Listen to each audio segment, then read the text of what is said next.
I get.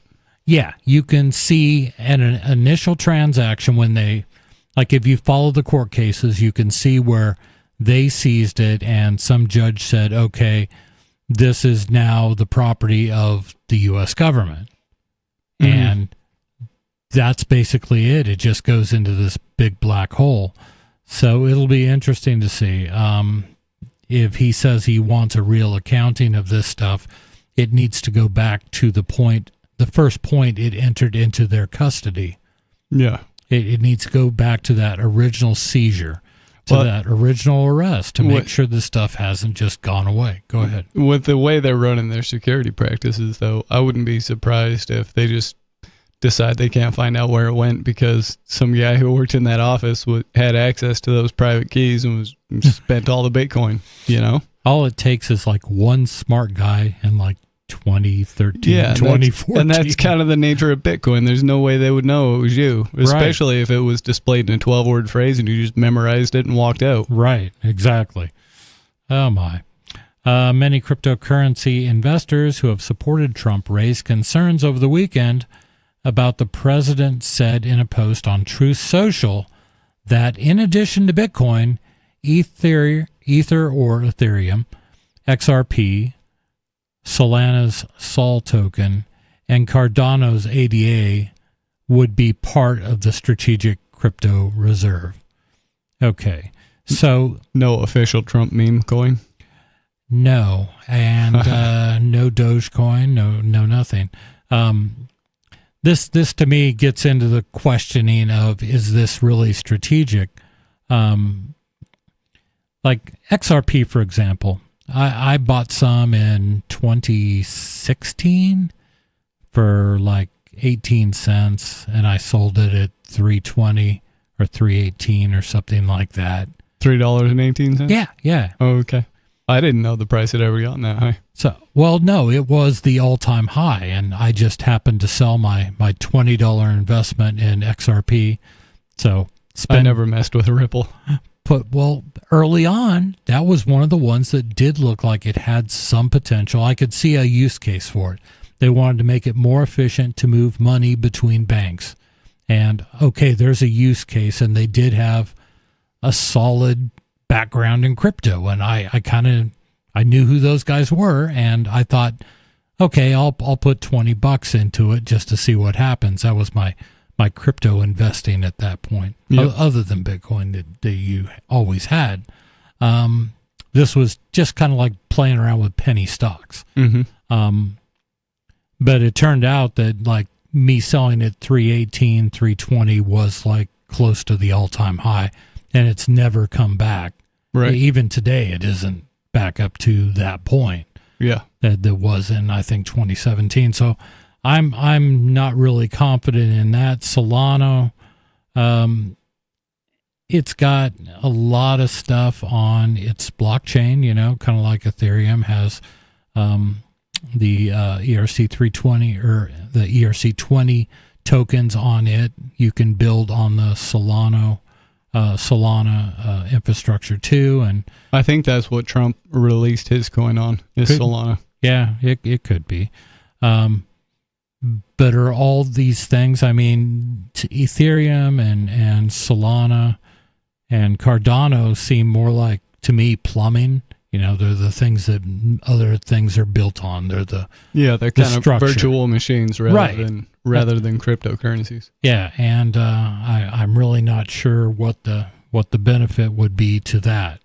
Bitcoin, at least you can look at a long track record and you can say this thing over the past 15 years has had a pretty good history of, first of all, security, and second of all, increase in value.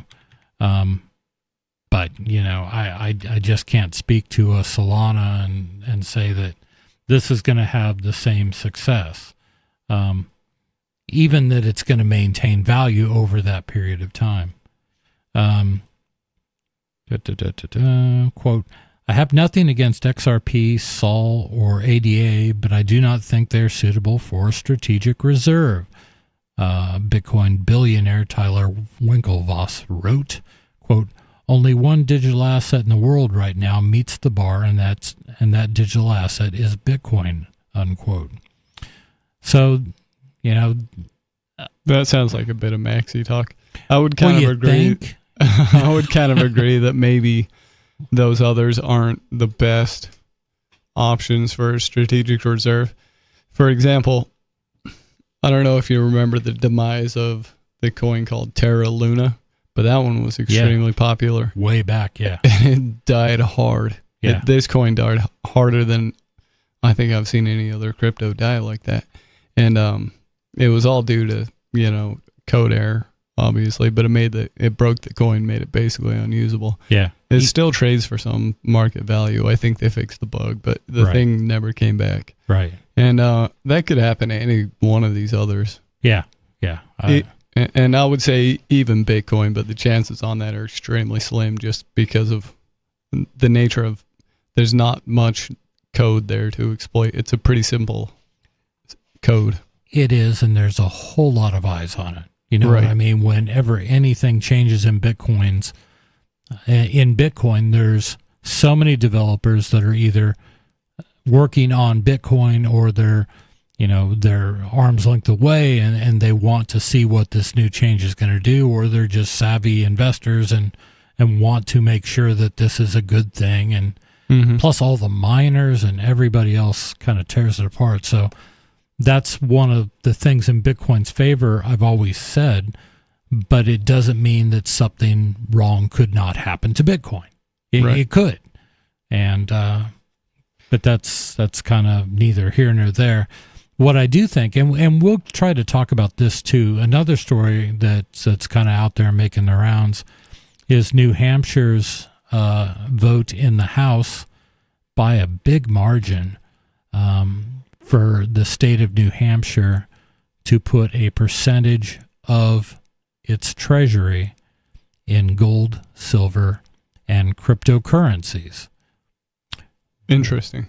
So in this particular bill that passed, the bar that they set was the state could purchase and hold on to cryptocurrencies, again, not trading.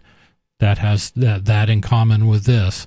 But that any cryptocurrency they would consider would have a $500 billion market cap or higher, which I think it shrinks that list down. You know what I mean? Yeah. There aren't that many. And I'll get into the specifics because I could be misquoting that amount, but pretty much it was just like Bitcoin's the only one that meets this anyway.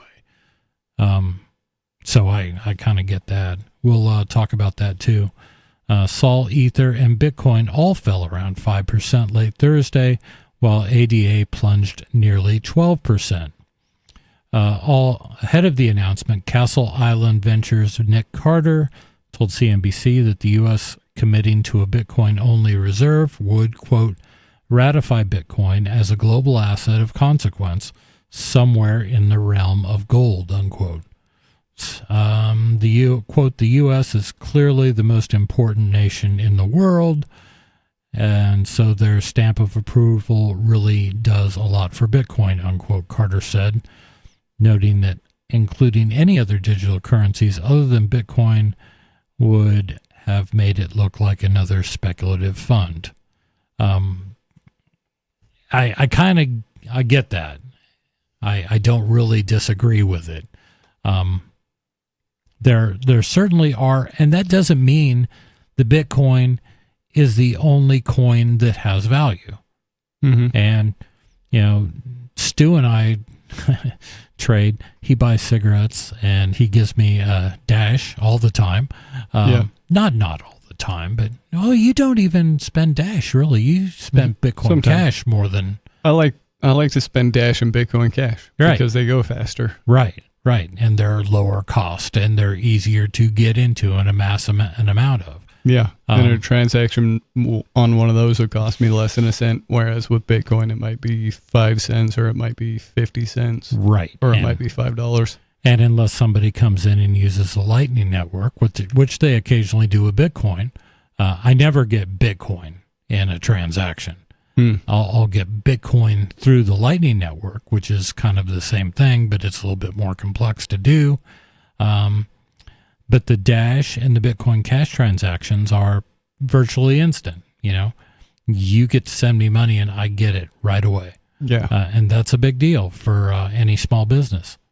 And Bitcoin still is stumbling with this, this hard-coded 10 minutes before a single block gets confirmed.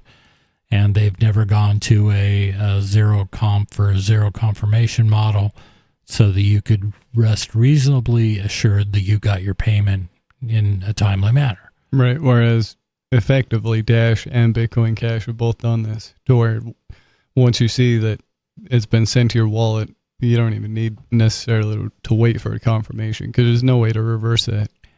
And for small businesses, if I am assured that Stu did indeed send me money, which I'm going to get indication of on the blockchain instantly, it's going to be pretty difficult for me to believe that, hold on, some hacker could steal his keys and reverse that transaction instantly, like in the next 10 minutes. That's not going to happen because I run a convenience store. Who's going to do that? Right, but when you're using it for like online purchasing and things like that, it's kind of a different story, and they always make you wait for at least one confirmation. So sometimes it's up to 10 confirmations, and that might be quite a while. Yeah, and I've done transactions with Bitcoin Cash that have taken the whole amount. For me, it's using cryptocurrency. I don't really care. If I'm buying something online and it takes an hour before they confirm and I get to get the ship, nothing was lost. Right. Me waiting just doesn't matter. Yeah, if I know I'm going to have to wait, then, I'm going to have to wait on shipping and everything else. Wait for the post office to lose my package anyway. Or send it to Puerto Rico first. Right. Ryan Gilbert, a fintech investor, said the move will send a strong message to institutions that Bitcoin is here to stay. He said this decision would further distinguish Bitcoin from other cryptocurrencies. Quote, there have been many folks out there for the past decade and a half that have been saying Bitcoin is the way to go, ignore the other tokens, unquote. Gilbert said, quote, I do think it will help Bitcoin as a token, as an asset, separating itself from the others as far as the debate is concerned, unquote. So this whole article, it's CNBC. I'm getting the feeling that they don't really know much about other tokens. They just talk to a bunch of maxis and... I'm sure the news agency doesn't know anything about crypto.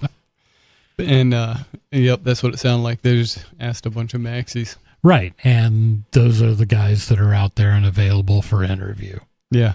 And those guys have some pretty good points, but I don't know. To me, I think we're better off with a diversity. Yeah.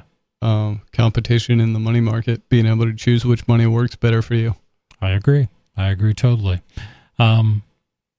Being the resident maxi, everybody calls me the maxi here, so who knows? I just don't have that much negative to say about Bitcoin. But Stu does. I have a little bit, but it's at this point, Bitcoin still does what I want it to do, and I still like it. And what really got people up in arms in the industry happened 10 years ago, 8 years ago, talking about 8 years, the user, whatever that was. Yeah, they put in a segregated witness. Yeah. Which is what allows things like Lightning Network and Layer 2s. Yeah. Let's see what else. What we don't want to see in the U.S. is the U.S. actively trading Bitcoin, unquote, he said. A reserve should be a long-term store of value, not something that introduces market-moving speculation, unquote. It's I guess set up for all the right reasons. Sachs praised the decision, calling it a milestone in making the U.S., quote, the crypto capital of the world, unquote. He previously noted that the U.S. lost $17 billion in potential value by selling seized Bitcoin prematurely. So Yeah, I bet they did. I don't even know if that's an accurate number. I mean, I bet it's way bigger than that. I bet it is, too. And just wait a little while, that number is just going to get bigger and bigger. 603-283-6160. We're talking crypto. We're talking about the war on cryptocurrency. Is it over? Or are there still things that need to be done? We think there are. This is Free Talk Live.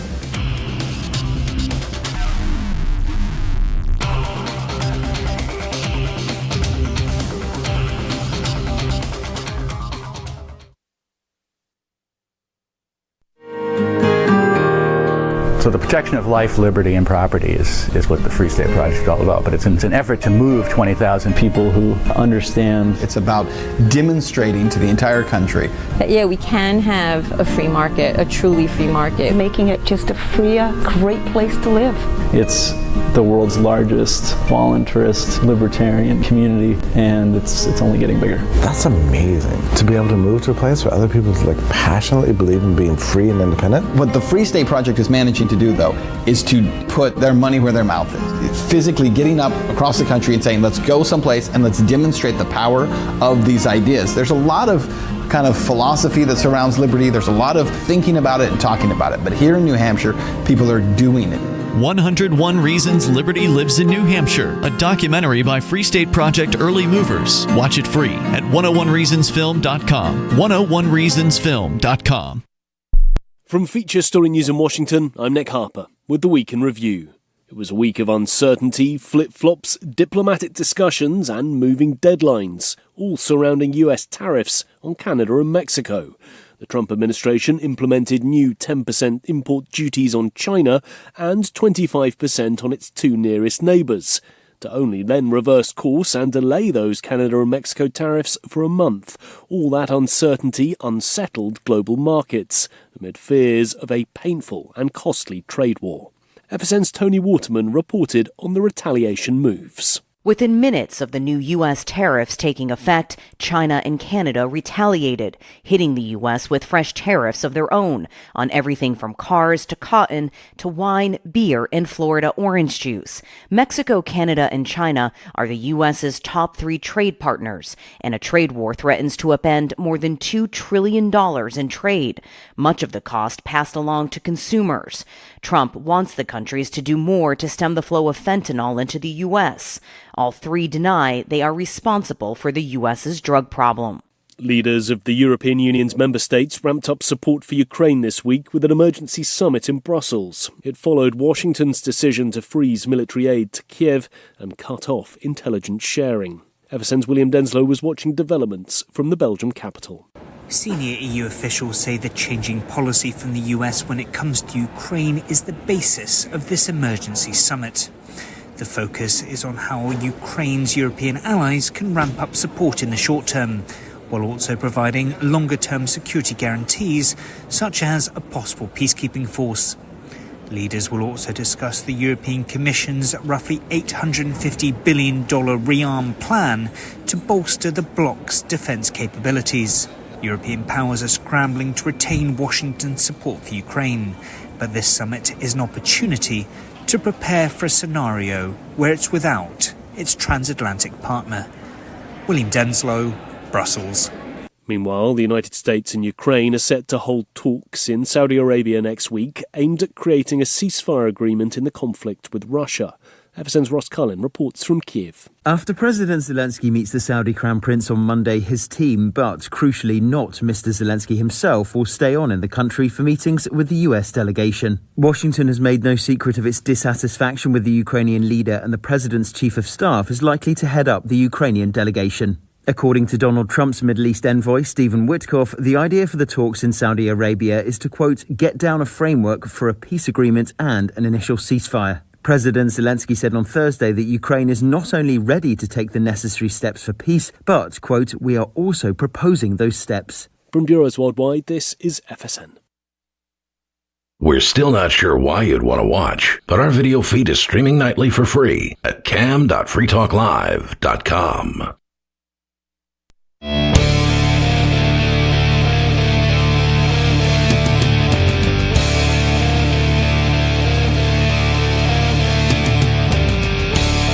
It is Free Talk Live. 603-283-6160 is the number to call. We're talking crypto. We're talking Bitcoin. We're talking everything.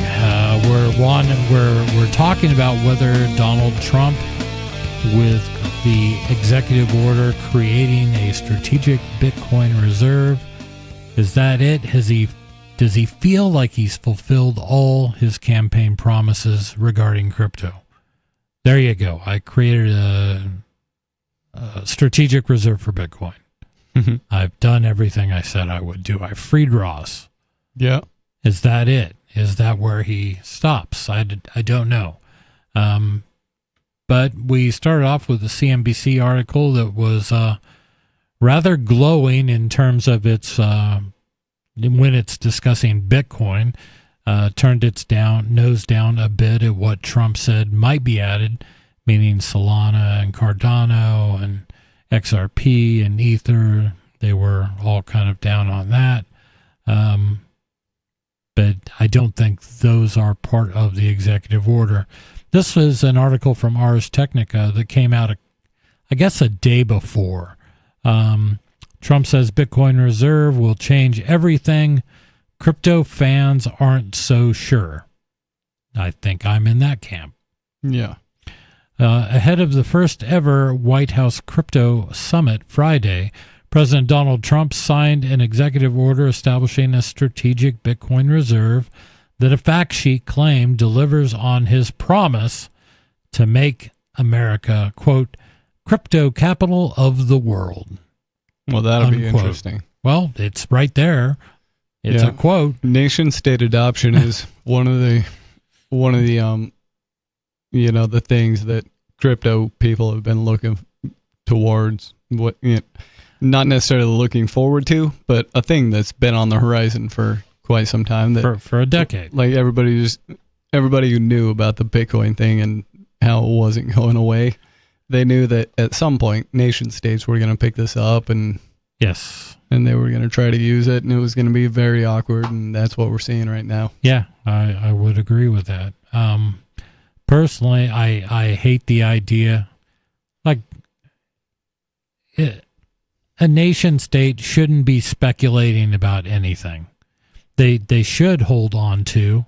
Let me roll that back for a second. Nation states shouldn't exist. But Yay! But if they do, they shouldn't.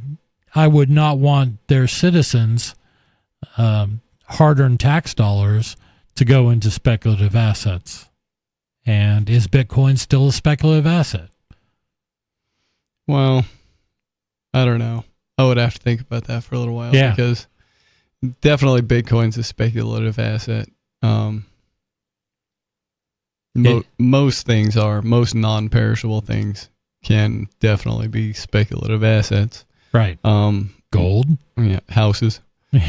Those are definitely more speculative than they are just boxes that people live in. Yeah. And I don't know. Like if you had a voluntary group of people, I wouldn't see anything wrong with them speculating in the market. Of course not, because people can make choices. Yeah. But here we have. So if you made the state voluntary, then I don't see any contradiction with that happening either. Ooh, is he going to do that by executive order too? 100% consent is now required. They just have to rig the. They just have to rig the number so it looked like everybody voted for the same person. Trump's order requires all federal agencies currently holding bitcoins seized as part of criminal or civil asset forfeiture proceeding to transfer those bitcoins to the Treasury Department, which itself already has a store of bitcoins. Additionally, any other digital assets forfeited will be collected in a separate digital assets stockpile. I I hate this. I wonder if the Treasury is doing security right with multi-sig or, like really proper key security, maybe. So I assume that, and I've worked in government, not proud of it, but I have, and there were some really sharp people there. Mm-hmm. There weren't really sharp people everywhere, but in any group there were some smart civilians that I worked with. You only need that one guy in the group, and you're like, hey, just go get the guy. He'll fix the keys problem for you. Exactly. Now, what are your secret words again? There's tremendous peril. All right, so storing the gold at Fort Knox, it makes it pretty hard, one would think, for somebody to steal the gold out of Fort Knox in the middle of a military base. One would think, but it seems that may have actually been done, and somehow it got replaced with tungsten tainted fake gold bars. You can buy the right color paint. Anything becomes a gold bar. And maybe we'll get some audit of the gold. But my point is, if you got a bunch of gold bricks and you put a bunch of soldiers around them and you put them in a safe, okay, that is a level of security. Mm-hmm. You got armed guards, they're guarding it. There's a level of security to that. If you're guarding private keys, the first reaction would be to, well, I got to get this on my computer. I've got to make sure that it's secure on my computer and nothing on an electronic device is secure. That's right. Are they doing cold storage?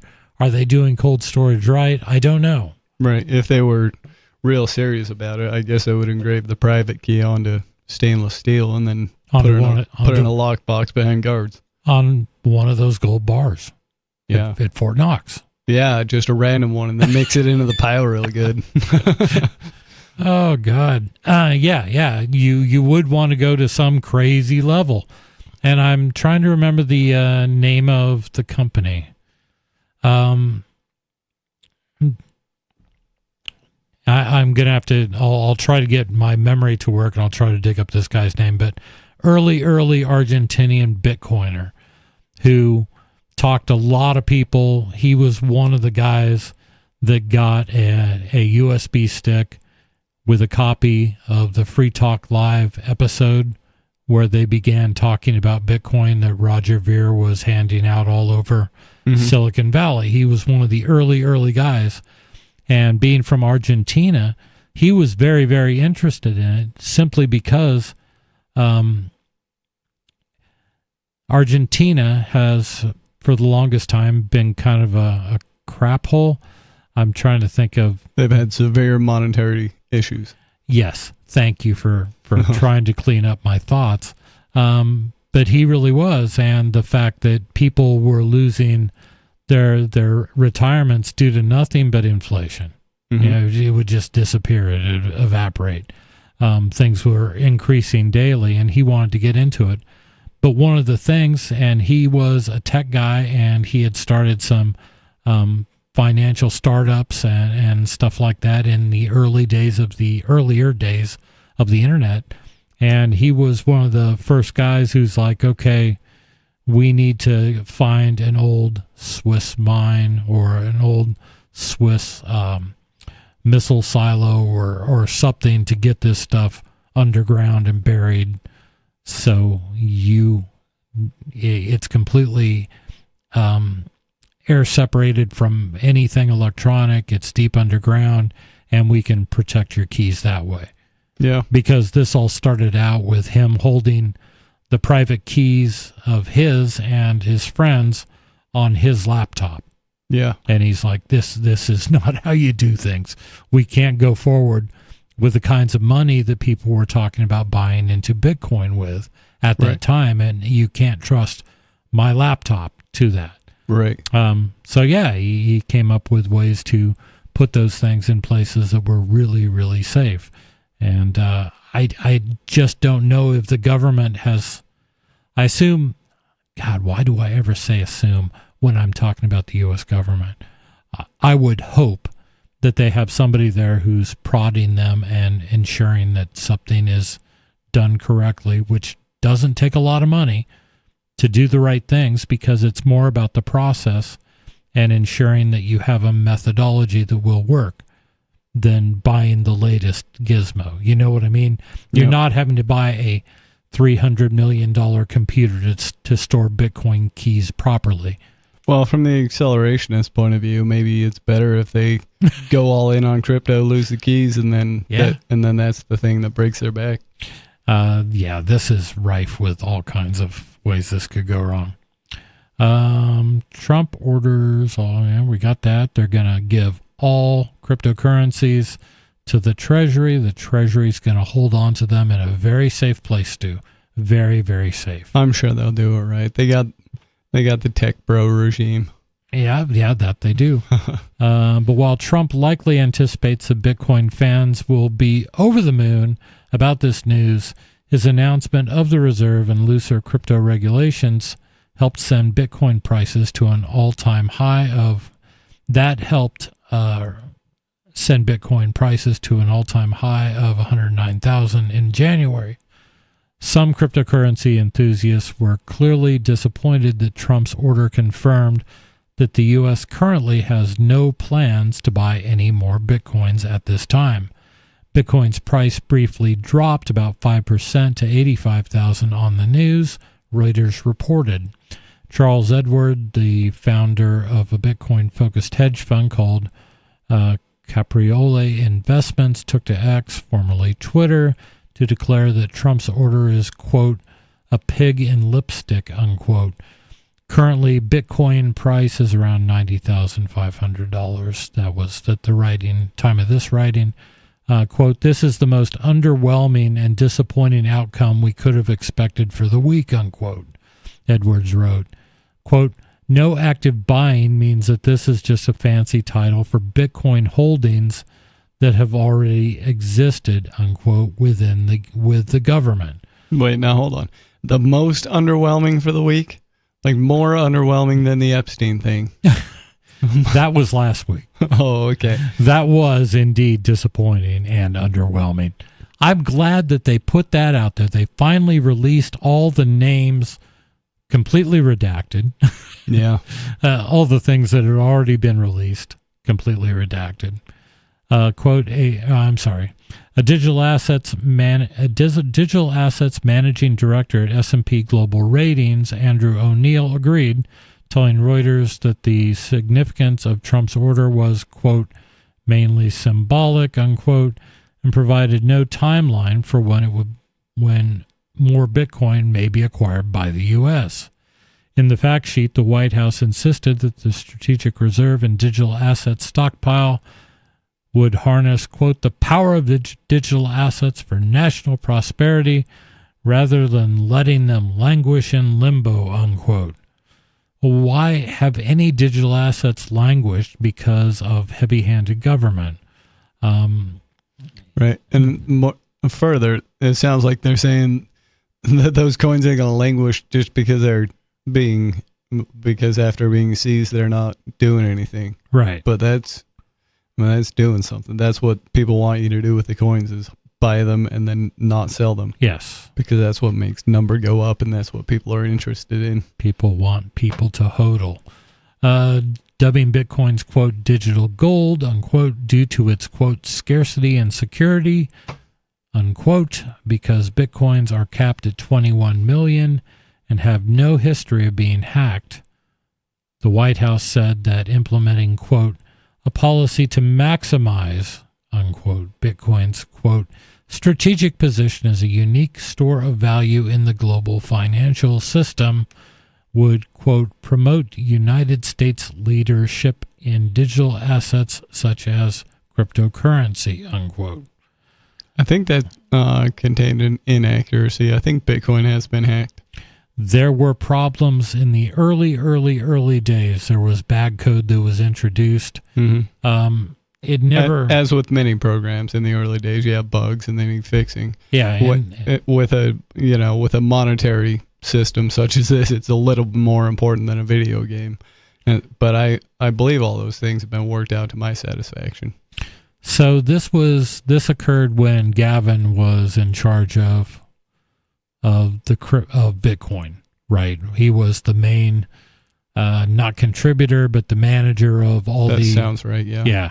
Yeah. During the Gavin days, there was something that went wrong. It got released. It got into the code. It got picked up by all the miners.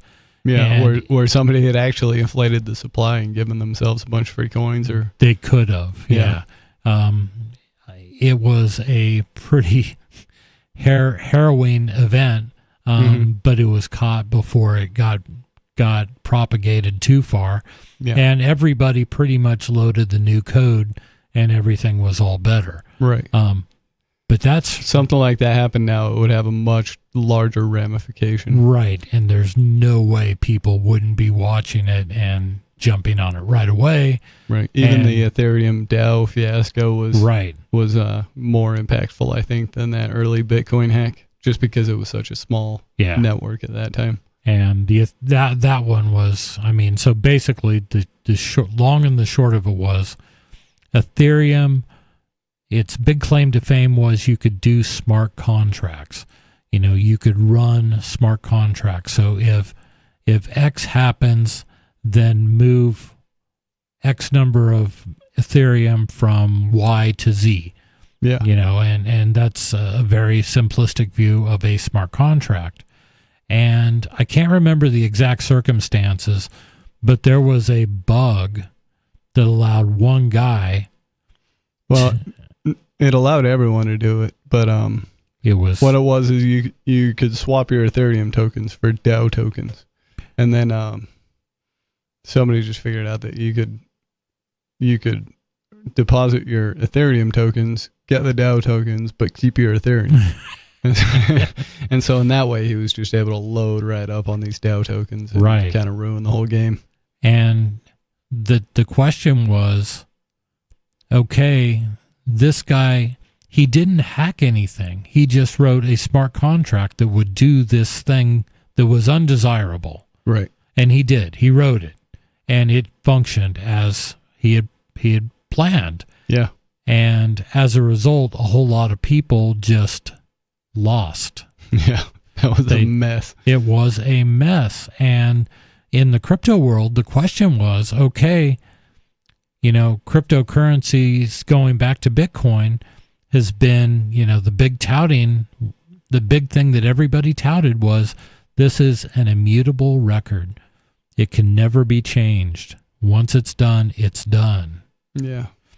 Well, it could be changed, just not easily. Yeah. You would, at this point, Bitcoin, it would be very difficult to do that. A lot of those early promises have kind of just gone by the wayside. Yeah.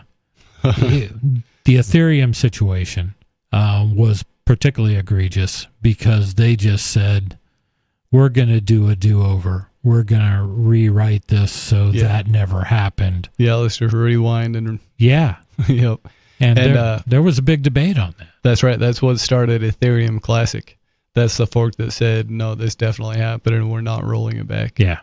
And that thing's still around, isn't it? Yeah, I think it's still around and doing okay. I like it better than Ethereum. I'd like to see it do really well. Yep. But yeah, that was one of the biggest oopsies in crypto history. Mm-hmm. Previously, the Department of Justice has argued that selling off cryptocurrency was more appropriate than storing Bitcoin due to its price volatility. At the end of last year, a court authorized the DOJ to sell 69,370 Bitcoins from, quote, the largest cryptocurrency seizure in history, unquote. That seizure came from the Department of Justice's Silk Road investigation, and the Department of Justice signaled its intent to go through with the sale as recently as January. At that time, analysts warned it might mess with Trump's crypto reserve plans. Trump's order this week likely serves to ensure those Bitcoins don't leave the government. Once a strategic reserve is where those should go is back to Ross. Yeah. That's, I mean, what claim does the government have other than they sentenced a guy to 2 lifetimes and 40 years, and then got it pardoned? What makes that your money? Well, you know how the government is about things. I know that. I just like to point it out from time to time. Mm-hmm. Once a strategic reserve is created, the U.S. will never sell the Bitcoins, Trump explained. Never? Never. Not ever? Never. Well, unless you know a different definition of never. Well. But it's being said by a politician, so. I'm calling his bluff. Send those coins to a burn address, Trump. Yeah. He won't do it. Of course not. Trump explained, but apparently doesn't feel comfortable rushing to buy Bitcoins just yet, instead ordering the Treasury Department to, quote, develop strategies for acquiring additional government, unquote, Bitcoins, quote, provided that such strategies are budget neutral and do not impose incremental costs on United States taxpayers, unquote. Well, so this is just silly. Like this, as one would expect from, bureaucratic officials, this is nonsense. Of course it's going to get spent at some point. Otherwise, there's no point in even paying attention to it. You might as well throw it away. And also, if, I don't know, I guess the point isn't to help the crypto community. It's to put, it's to help the reserves of the nation. But I don't know. Holding on to 200,000 Bitcoin over time, given past performance, this could dig you out of a $36 trillion deficit. Yeah, but I just from a personal standpoint, I think that they would be smarter to look at negotiating some of their import purchases in Bitcoin and not dollars. I like that. And some of their international trade, just denominate it straight in Bitcoin. Yeah, and we could give out foreign aid in Bitcoin. Right, and there's a... I'm kidding. There's there's the whole hodl mindset in crypto, and then there's some people that think that have this idea that if everybody's just hodling and nobody's spending, then the price won't ever go up because it doesn't show a use case, right? And I'm kind of that mind that spending it into in like real world use cases does give it a higher value. And so I think, if they did a spend and a replace thing where they're like, we have 200,000 Bitcoins, we'll spend 1,000 here on this import, but then we'll just buy them back and replace it. I think that would be strategically the wisest thing they could do with this fund. And would actually help the price of Bitcoin. Yes. Yeah, it would. Right. And with their, large stockpile of Bitcoin, then it would also be helping themselves. That it'd be kind of a whale effect. Yeah. Interesting. I don't know. I don't know. We're looking steps down the road. I'm just concerned that they actually protect what they have and they do it in such a way that it doesn't all get robbed. Wouldn't that be interesting? They don't have a lot of incentive to take good care of things, No, they've never demonstrated that. They only have to look at it for 4 years, and then the next guy's mess to deal with. So who cares, right? That's it. We have been talking crypto. 603-283-6160 is the number to call if you want to change the subject. We're happy with that. Give us a call. This is Free Talk Live.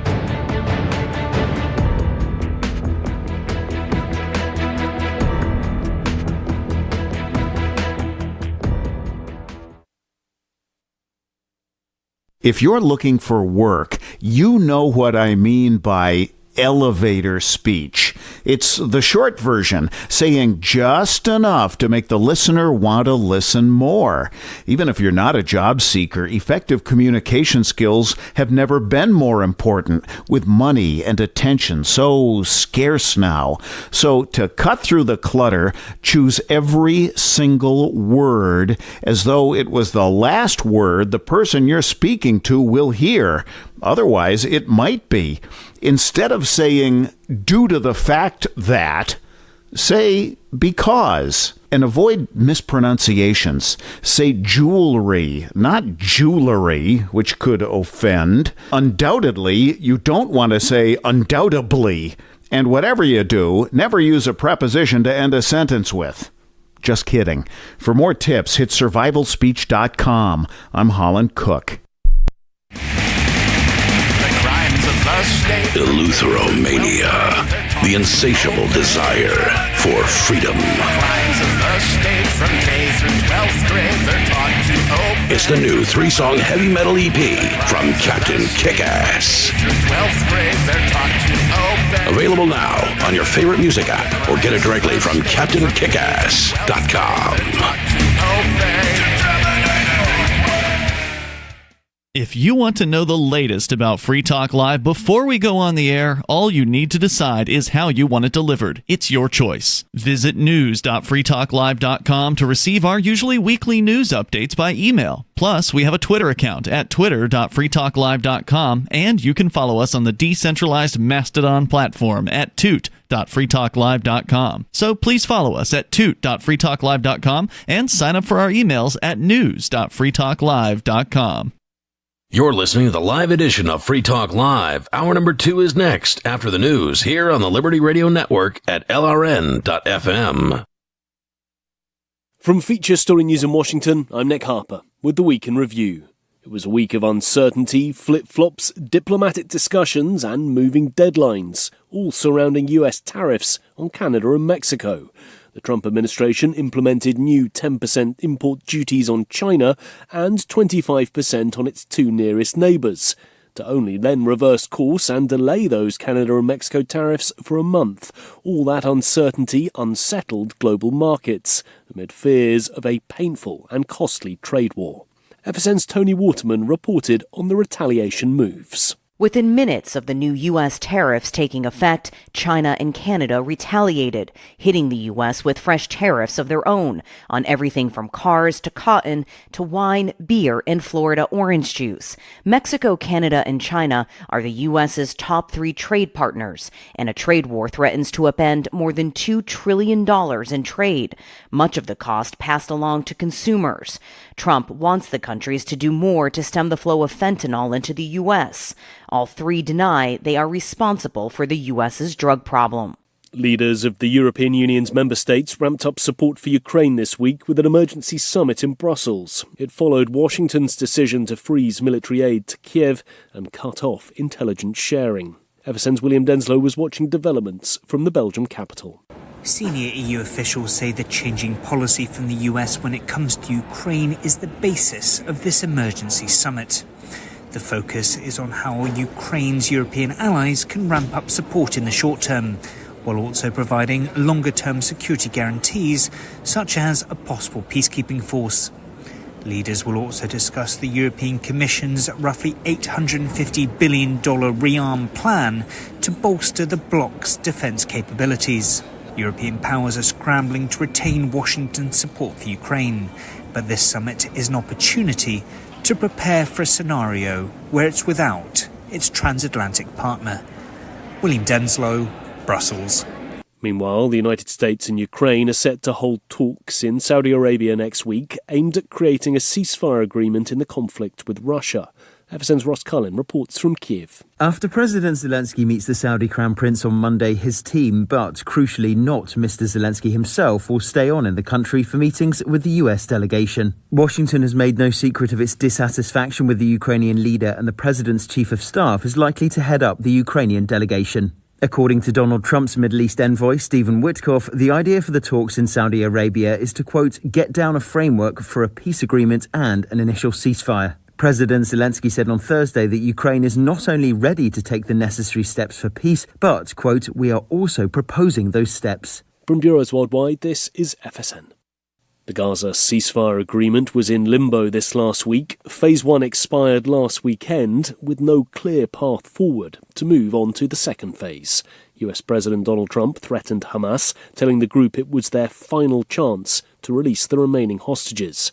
US Special Envoy to the Middle East, Steve Witkoff, plans to travel to the region next week. FSN's Giles Gibson has this update from Tel Aviv. Speaking to reporters, Steve Witkoff did not reveal exact details about his trip to the Middle East next week, simply telling them that he'll visit 4 countries. The special envoy did confirm that the Trump administration recently held talks with Hamas, reversing a long-standing US policy of not negotiating directly with terror organizations, though he admitted the priority is Idan Alexander, who's believed to be the last living US citizen in captivity in Gaza. Witkoff insisted the aim is still to secure the release of all remaining hostages. No hostages have been released since the first phase of the ceasefire agreement expired last weekend. Giles Gibson, Tel Aviv. And with that Gaza ceasefire agreement looking precarious, the United Nations this week urged Israel to restart aid deliveries to the enclave. Israeli Prime Minister Benjamin Netanyahu announced that aid would be blocked, accusing Hamas of stealing supplies. FSN's Jody Jacobs sent this report from the United Nations headquarters in New York. The United Nations says the lives of thousands of Palestinians in the Gaza Strip hang in the balance, warning that an already catastrophic situation on the ground risks deteriorating even further unless the flow of aid resumes without delay. Humanitarians say if the blockade continues, at least 80 community kitchens may soon run out of stock. Thousands of aid trucks moved into Gaza under the first phase of the ceasefire deal, which started on January the 19th. And that was the Week in Review. That's Feature Story News. Nick Harper reporting.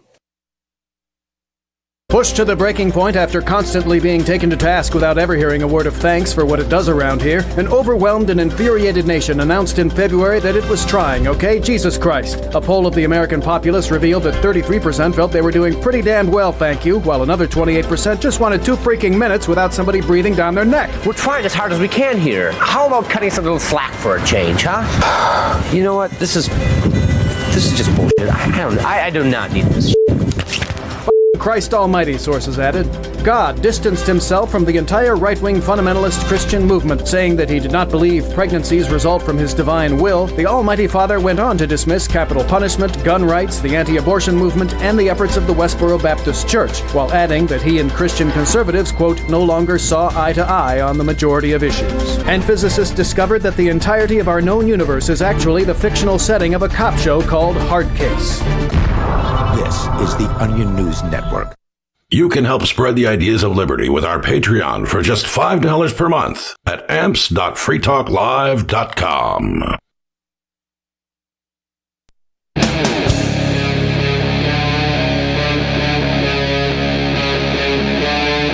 Free Talk Live. It is Free Talk Live. 603-283-6160.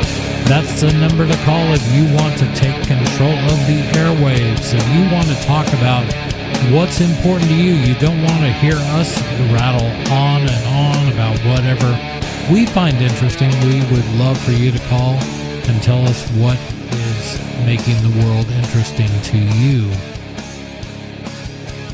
But first, I do want to thank, I got to get this guy's name right. Excuse me. MRT. I want to thank him or her for being an amplifier with us here on Free Talk Live.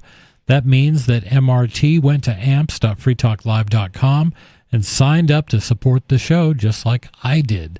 AMPS stands for Advertise, Market, Promote, and Support. So thanks again to MRT and everyone who supports us. Again, that's amps.freetalklive.com. If you'd like to check out the perks and benefits of becoming an amplifier. And thank you for joining us for hour number 2. We'll be doing 3 hours of radio tonight. By us, I mean Chris. I'm your host. And Stu. And we are anxious to keep talking crypto. this is an interesting story. We'll get into that in a moment.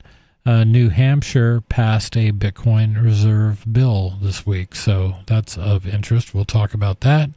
We're going to go right to the phones. We have a unscreened caller from Archer, Florida. Unscreened caller, you're on Free Talk Live. It's a bold evolutionary capitalist. Hey, you guys, don't worry. Bitcoin's doomed to fail. Okay. I was like never Bitcoin worried. Cash. Just like Bitcoin Cash and agorism. Bitcoin Cash had a nice little bump during the week. I don't know. I don't know why. I didn't see any news connected to it, but Where is up it, like 13%. where is it since the fork?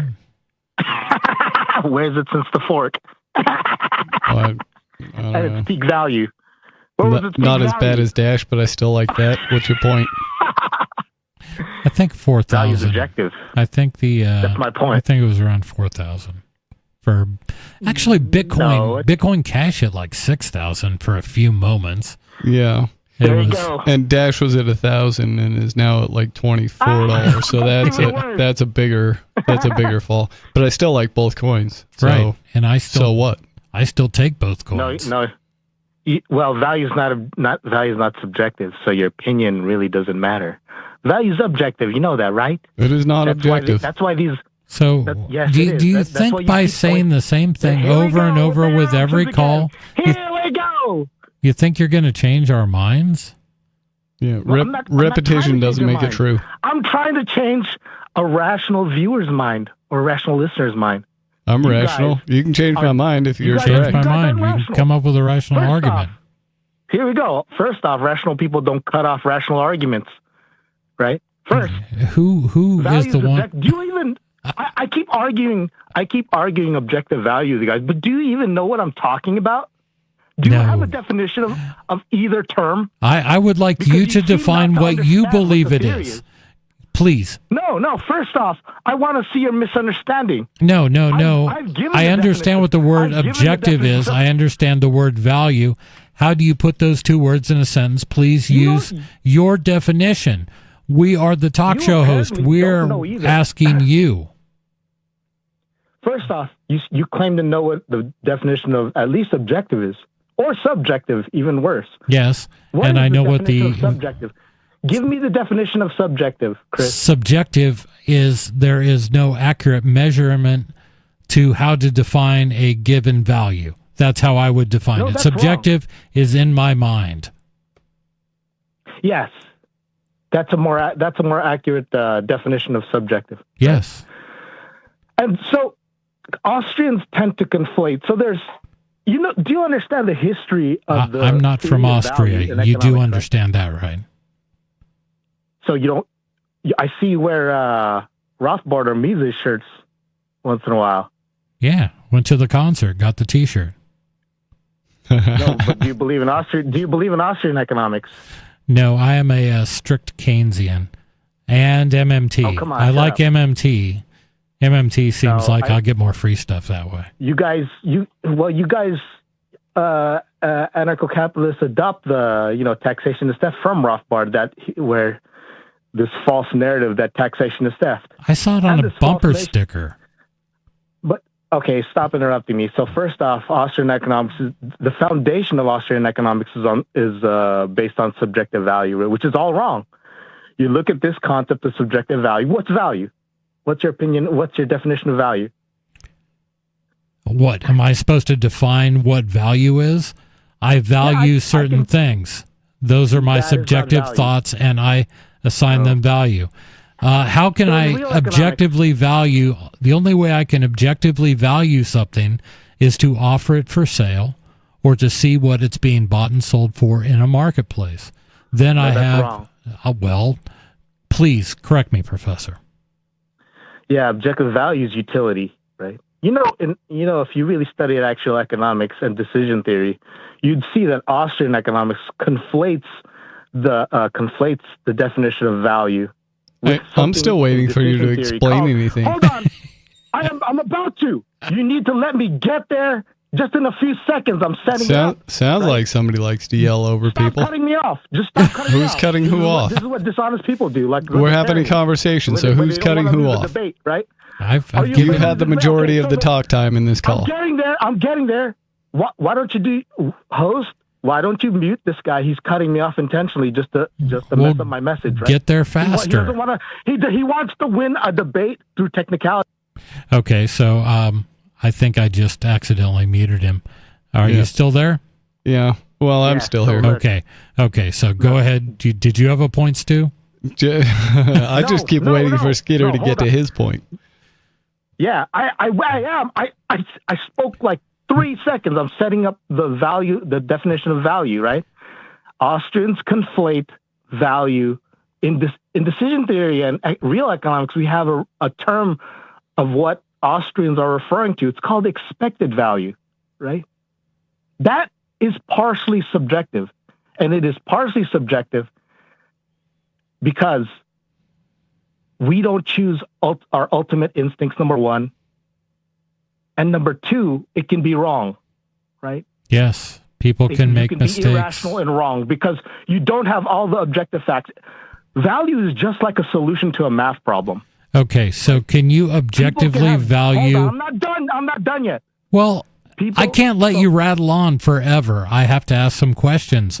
You let other people rattle on when you agree with their message. Absolutely. That's much more fun. No, I'm just kidding. I'm kidding you. How fun is that, being in an echo chamber? How fun Exactly. Is that? I don't like that. So how do you objective? I'm just asking you a question about what you've said so far. No, you save your question till I'm finished with what messing him up. He's in the middle of the longest definition. I understand that, but you're taking way too long. I might be even answering your question if you just let me go on for at least like 10 seconds. Let me finish a point. 10 seconds. You got it. Go ahead. I don't even know where I was anymore. Go ahead. Ask your stupid question. No. What's the objective value of a loaf of bread? Just plain white bread. Then what's the objective state of water? Liquid. That's not an answer to the question. No, but you didn't answer my question. No, I'm answering a question with another question so you can see where your question is poorly defined, right? Okay. What's the objective?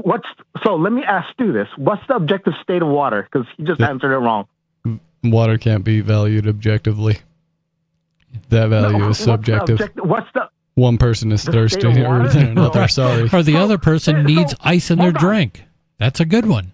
So Stu said it's the state of water is not an objective thing, right? So if we apply Chris's definition, hold on. If we apply Chris's definition of subjective, it has to do with the mind. Then it's only in the mind. The state of water is in the mind if it's not objective. Not the state of the water, but maybe the value. You keep switching terms here. No, are we talking about the state of it or the value of it? So value, because the state of it could be a gas or a liquid or a solid. Yes. So there is actually a fourth state of water they found out. And that's very objective and not subjective. The state of water is variable, but it's not dependent on the mind. That's why it's not subjective. The state of the water isn't up to your mind, but the value of the water is. If I'm very thirsty, I would pay a lot for water. Yeah. If I'm drowning, I would pay a lot for somebody to get all this water off of me. Mm-hmm. What you're willing to pay is your expected value, right? You can be wrong about strategy, just like Ian and Roger Ver with their strategies, right? Their strategy of adopting agorism didn't turn out well for them. The utility of their strategy got them killed. Hard fork into confusion land. So do you understand that? Had nothing to do with our conversation. Nothing at all. Nothing at all. People can create an expected value on strategy, like what strategy what they want to adopt. But evolution ultimately rewards or punishes them on how much utility that strategy has, what you're willing to pay for an item, what good you want to consume. Even just look at the objective circumstances on how you value water, right? I know you're not going to value water when you're not thirsty or when you don't have a need for it, when you need utility with that water, right? When you want to wash your car, I know you're going to probably need water because I can't think of another substitute for it. That's what makes value objective. There might even be a better way to wash your car without water. You don't know all the utility of every good out there. I know the utility of a beautiful painting. No, even art has objective value, right? Either it helps you out or not, right? Most people, if you're going to invest a lot of money in a painting, for instance, you're probably expecting to resell that painting.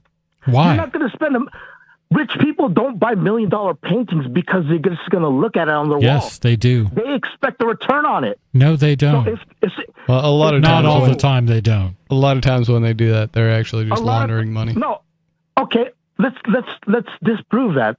Go buy $1 million painting, Chris, and burn it, and look at it, and just look at it on the wall, never sit and burn it when you die. See how that works out for your genes. See how that works out for your survivability of throwing $1 million away. I don't know what visual sensation. Where you're going. If it doesn't translate to productivity. Here's where real value comes from. Here's the punchline. True ultimate value is production towards evolution's goal, right? And you can substitute that for how he says economic production, right? This is where all value comes from. Being productive, right? Right. Think about it. If you buy a painting, it must translate to an increase in productivity. Even if it must. That's why we have kids. It must. In order to continue our production cycle. To increase we have more kids in order to increase our production cycle too. Skeeter, have you ever heard the term praxeology? Do you know what I'm talking about? Yes. Thank I you. just brought it up. Skeeter knows of it's praxeology. the dumbest. Okay, good. It's the dumbest form of. It's like the dumbest alternative to game theory there is, right? No one adopts praxeology because it's stupid. Right? Okay. Productivity is just as stupid. Productivity is just as stupid. I place quite a high value on my lazy time. Why do most people spend their waking hours? That's human inaction, Stu. Oh, because they'll starve if they don't, and because they're programmed into a consumeristic mindset. Yeah, you. No, it's not consumerism. You need to produce just to sustain yourself. Number one. We do. Now, what's the additional thing you're doing on top of sustaining? But if value yourself? were objective, and the objective value of the price of a loaf of bread were actually discovered in the market, people would discover they might need to work for about 20 seconds a week in order to satisfy all their needs. With the amount of technological advances to where now one farmer can feed 15,000 people or something. Right. So you're confusing objective with knowability, right? Skeeter, you're confusing. Just hold on. Just because something's objective doesn't mean it's easy to know or understand or even ascertainable, right? I don't know we don't know. We don't. So the unifying theory of physics is objective. We don't know it yet. We may be converging on it, but it's converging. We don't even know if it's ascertainable, right? And ultimately, I think it has to do with evolution. Okay, you can think that. But you see how values, even if it's objective, you may not know it. Just like a math problem, you're going to be wrong. Let me interject here real quickly. Difficult physics. I just did something that I don't think you've ever done, Skeeter. I just said, yeah, you can think that. You're welcome to. We don't ever tell you what you can and can't think. Ever. That's why Mises generated this stupid theory. It's to argue that you shouldn't tell others what to do with themselves and their goods. Right. That's the ulterior motive. You think you should be able to tell people what to do with their things. Hold on. With the fruits of their labor. You don't create theories around the conclusion you want to reach. That's dishonest, right? No. In Mises's case, it was actually a very honest thing to tell people. That is not. So he did the same dishonesty as Marx did with the labor theory of value. So Marx adopted the labor theory of value because he wanted to argue for exploitation of the worker. That's the same dishonesty that Mises did. He wanted to adopt a subjective theory of value. He wanted to manipulate Menger's theory in order to argue for freedom and not leaving people alone with their decisions. He doesn't want to call them irrational with any of their decision making. He doesn't want to call them wrong with any of the decision making. That's what objective value says. You can be wrong. You can be criticized. Central planning can be possible if the incentives are not perverted, like in democracy. Exactly. I have another question for you, though, Skeeter. I'm curious now as to how you arrived at the conclusion that the goal of evolution is productivity. Because I know its goal. I deduced its goal through using game theory.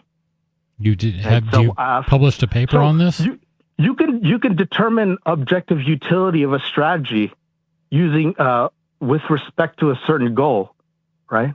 So any goal you give me, no matter what goal you choose as an actor, the value of a strategy to it is just like a solution to a math problem. It's going to have objective correctness. Right? No, but that depends on the subjective value you're placing on the outcome. Degrees of utility. Go ahead. It's all dependent on the subjective value you place on the outcome, though. No, that's your expected value. Just like kids, right? Parents have more information, more experience. That's why they're able to make better decisions for the kid when they're younger, because they just deviate from objective value so much. Like a baby will value their poo-poo as food if you put it in front of them, because they don't have much experience. You can see people need to come in line with objective value over time and experience and intelligence, right? Then they align with the proper strategy, and hopefully they don't kill themselves. But you can still make mistakes as you're older. You can obviously see value is not subjective when you look at the strategies chosen by your leaders, right? Who put themselves in jail adopting agorism, right? Who are my leaders? You can see the value of agorism. You can see the objective mistakes they made because their expected value was wrong. So, right? Have you worked out a method for arriving at the best value that, like? Yes, game theory. It's called payoff of a strategy. That's why all these board games are almost solved using game theory. That's why poker that would make sense for a game. Yeah, I like game theory too. And it has its place. You can't like game theory. Stu. You know why? You can't. Because it uses objective value, and it's the polar opposite of praxeology. All right, Skeeter. All I'm asking is that when you publish a paper, or you at least put a paper in preprint, so we can understand your full theory, because your calls are just unbearably tiring. Yeah, they're disjointed and they're disjointed. Write all this stuff down.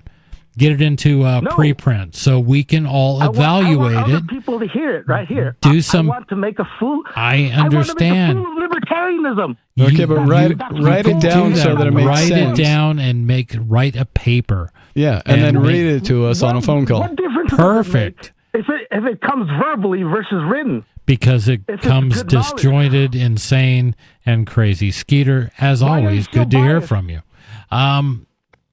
Yeah. Yeah. If he likes game theory so much, he needs to find a group of other game theorists to help him work out the inconsistencies to his logic.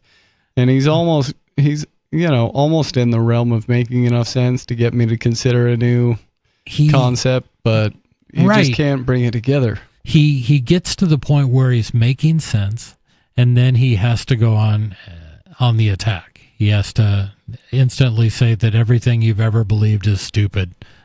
Yeah. You know what I mean? And nobody wants to hear that. Yeah, or you're all valuing the wrong thing. Right. Like how is he going to... Oh, you're not valuing the right things. Can you imagine a world in which we all valued the same things exactly the same? That would be torturous. That would be living in a political party, and I don't want to be there. Yeah, that doesn't sound fun to me. I don't know. Like I said, we always take Skeeter calls, and we put up with them for a long time, and We poke fun at him occasionally. Usually we start off by making fun of him a little bit. Well, it's got to be entertaining or we Right. got to just drop his call. But that one, I was starting to, and it's interesting that he does at least know some of the players in the Austrian economics world and in its history. He seems to have done some reading. Right. So if you can read, why can't you write?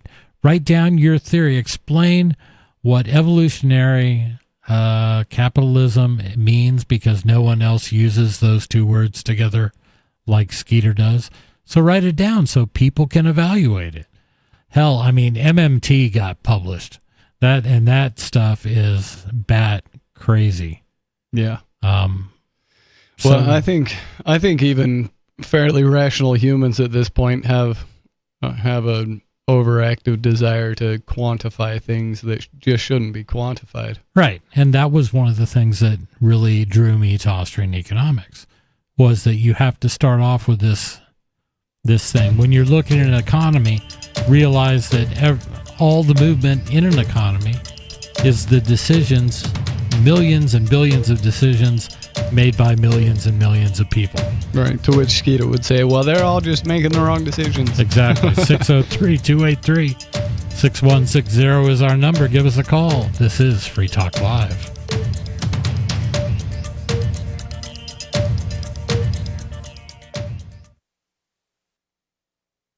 Free Talk Live. You can tell by the way they're dressed, by their demeanor, that these are illegal. Do you understand that they bring in leprosy and God, here's the leprosy. Show me the news story about leprosy and not some Do you crackpot understand website. this is our country and Yes, this is hold about on. our Wait, children? wait. Stop the jingoistic crap. You're picking and choosing. And You're I'm saying not that a friend bunch of of the government, murdering, okay? raping lepers are coming across the border. Oh, yes, they are. In fact, No, there's a that's leprosy nuts, colony. Trish. There's a leprosy If colony that in was the Texas. case, then in fact we would all know about it. I mean, No, you it wouldn't. sounds like the night of No, the living you dead wouldn't. down there at the border, and they're just coming across Do you looking for think- the brains. You think CNN and Fox News is going to tell you this? You got another thing coming. Why wouldn't they? It It'd be is great for planned ratings. By design, it's meant to bring this country. Oh, now there's to a its conspiracy behind it, right? You're going to tell me the NWO's behind all this? Free Talk Live, 7 nights a week from 7 to 10 Eastern at freetalklive.com. From Feature Story News in Washington, I'm Nick Harper with the Week in Review. It was a week of uncertainty, flip-flops, diplomatic discussions and moving deadlines, all surrounding US tariffs on Canada and Mexico. The Trump administration implemented new 10% import duties on China and 25% on its two nearest neighbours, to only then reverse course and delay those Canada and Mexico tariffs for a month. All that uncertainty unsettled global markets amid fears of a painful and costly trade war. FSN's Tony Waterman reported on the retaliation moves. Within minutes of the new U.S. tariffs taking effect, China and Canada retaliated, hitting the U.S. with fresh tariffs of their own on everything from cars to cotton to wine, beer, and Florida orange juice. Mexico, Canada, and China are the U.S.'s top three trade partners, and a trade war threatens to upend more than $2 trillion in trade, much of the cost passed along to consumers. Trump wants the countries to do more to stem the flow of fentanyl into the U.S. All three deny they are responsible for the U.S.'s drug problem. Leaders of the European Union's member states ramped up support for Ukraine this week with an emergency summit in Brussels. It followed Washington's decision to freeze military aid to Kiev and cut off intelligence sharing. FSN's William Denslow was watching developments from the Belgian capital. Senior EU officials say the changing policy from the US when it comes to Ukraine is the basis of this emergency summit. The focus is on how Ukraine's European allies can ramp up support in the short term, while also providing longer-term security guarantees, such as a possible peacekeeping force. Leaders will also discuss the European Commission's roughly $850 billion rearm plan to bolster the bloc's defence capabilities. European powers are scrambling to retain Washington's support for Ukraine, but this summit is an opportunity to prepare for a scenario where it's without its transatlantic partner. William Denslow, Brussels. Meanwhile, the United States and Ukraine are set to hold talks in Saudi Arabia next week aimed at creating a ceasefire agreement in the conflict with Russia. FSN's Ross Cullen reports from Kiev. After President Zelensky meets the Saudi Crown Prince on Monday, his team, but crucially not Mr. Zelensky himself, will stay on in the country for meetings with the US delegation. Washington has made no secret of its dissatisfaction with the Ukrainian leader, and the president's chief of staff is likely to head up the Ukrainian delegation. According to Donald Trump's Middle East envoy, Stephen Witkoff, the idea for the talks in Saudi Arabia is to, quote, get down a framework for a peace agreement and an initial ceasefire. President Zelensky said on Thursday that Ukraine is not only ready to take the necessary steps for peace, but, quote, we are also proposing those steps. From Bureaus Worldwide, this is FSN. Yep, we still do email. Drop your email address in the entry box at freetalklive.com, and you'll be kept in the loop with Free Talk Live.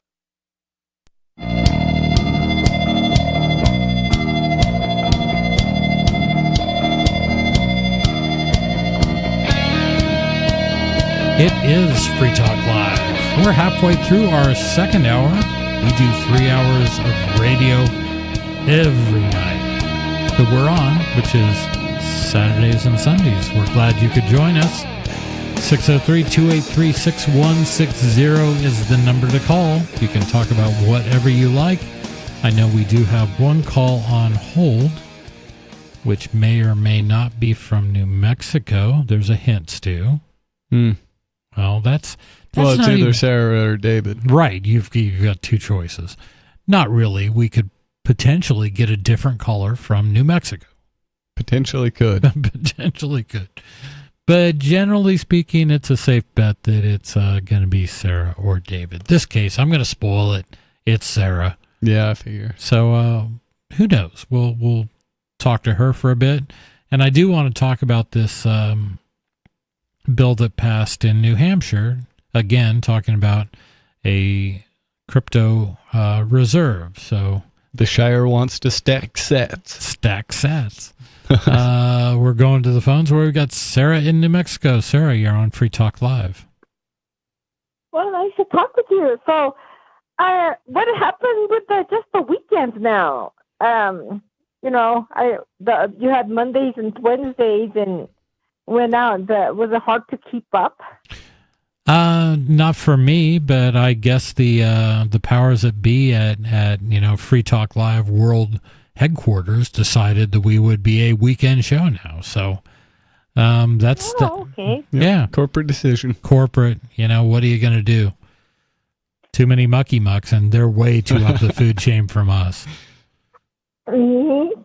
Well, anyways, I got to hand out and talk to at UNM a bunch of students about our network marketing. So I posted out our cards with website on it, 3 websites, and we have a teleconference call-in, just a teleconference, and I'm just amazed that the university didn't throw us out as long as we're outside. So you were doing this on, I guess, state land, state grounds. Hawking your holistic serums or whatever you're hawking these days. What is it?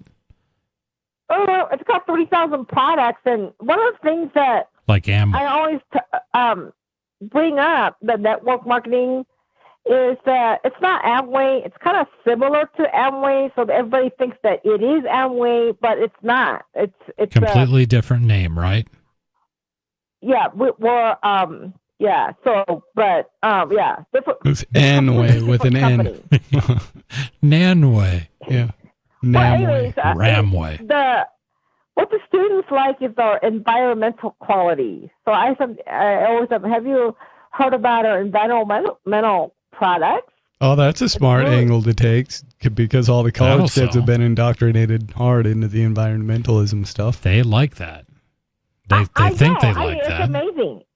Well, that's how I grab their attention. All of our formulas, we have no formaldehyde, phosphorus, phosphate, no chloride, ammonia, harmful chemicals. Where would we be without formaldehyde, though? Well, that's still used in embalming, right? I would not want to go to. And vaccines. Well, No, yeah, it's but also in Dawn dish soap. I found out it's in our laundry soap, a Tide. that's why And- in my will, I want to be preserved instead of regular embalming fluid. I want them to pump me full of Dawn dishwashing detergent, and I will be fine. Dishwashing. I don't know how much of it is, but this is one of the causes of eczema and eczema in children. At that Actually, I point, used I'm to not have going to these- care. Huh? If I'm dead and being embalmed, I'm not going to care about eczema anymore. I'm talking about children. I used to have eczema using these Tide. My mom used to use Tide. And I used to itch, and I used to have a rash behind my knees and inside my elbows, and I never ever knew why. And I did outgrow them when I was older, but I remember itching from these laundry soap, and these have a formaldehyde in it and other caustic chemicals. Let me interject here real quick. We had a student come in today and wanted to know if we had any laundry soap, and I pointed over to where we have some bottles of Tide, and Colleen looked at me with a glaring look when I told them, and none of that stuff is edible.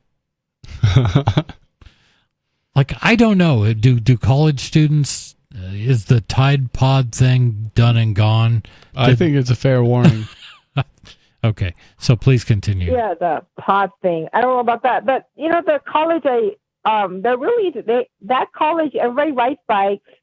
They have, and then they have the filtered water. You use your own same water bottles over and over again. You fill it up, your containers. Mm-hmm. They want to fill, and then they have recycling bins all over the place. Recycle. They're really into recycling. That's because all the so kids have been told that the world's dying and it's their fault. Yeah.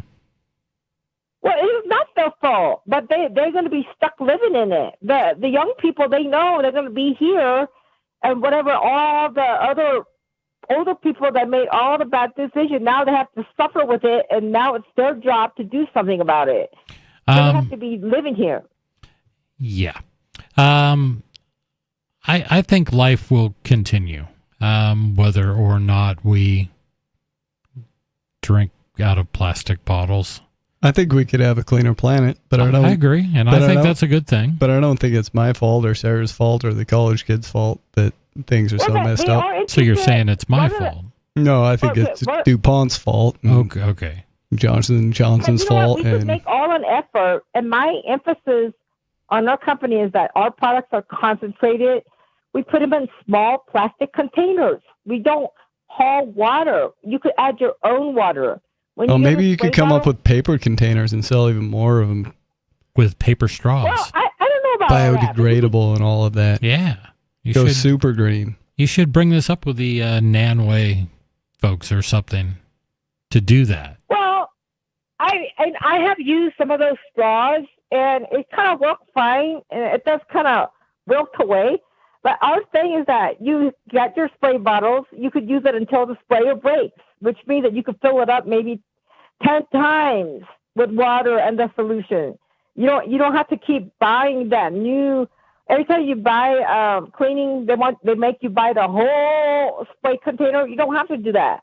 You could do the same thing until it quits, which might be yeah. So then you don't be constantly piling up plastic.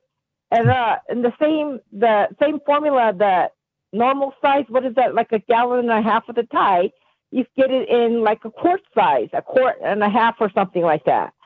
So because it's concentrated, you add your own water. So I'm running around talking to students, and they perk up and they're quite interested. Did they buy your stuff? That's the question.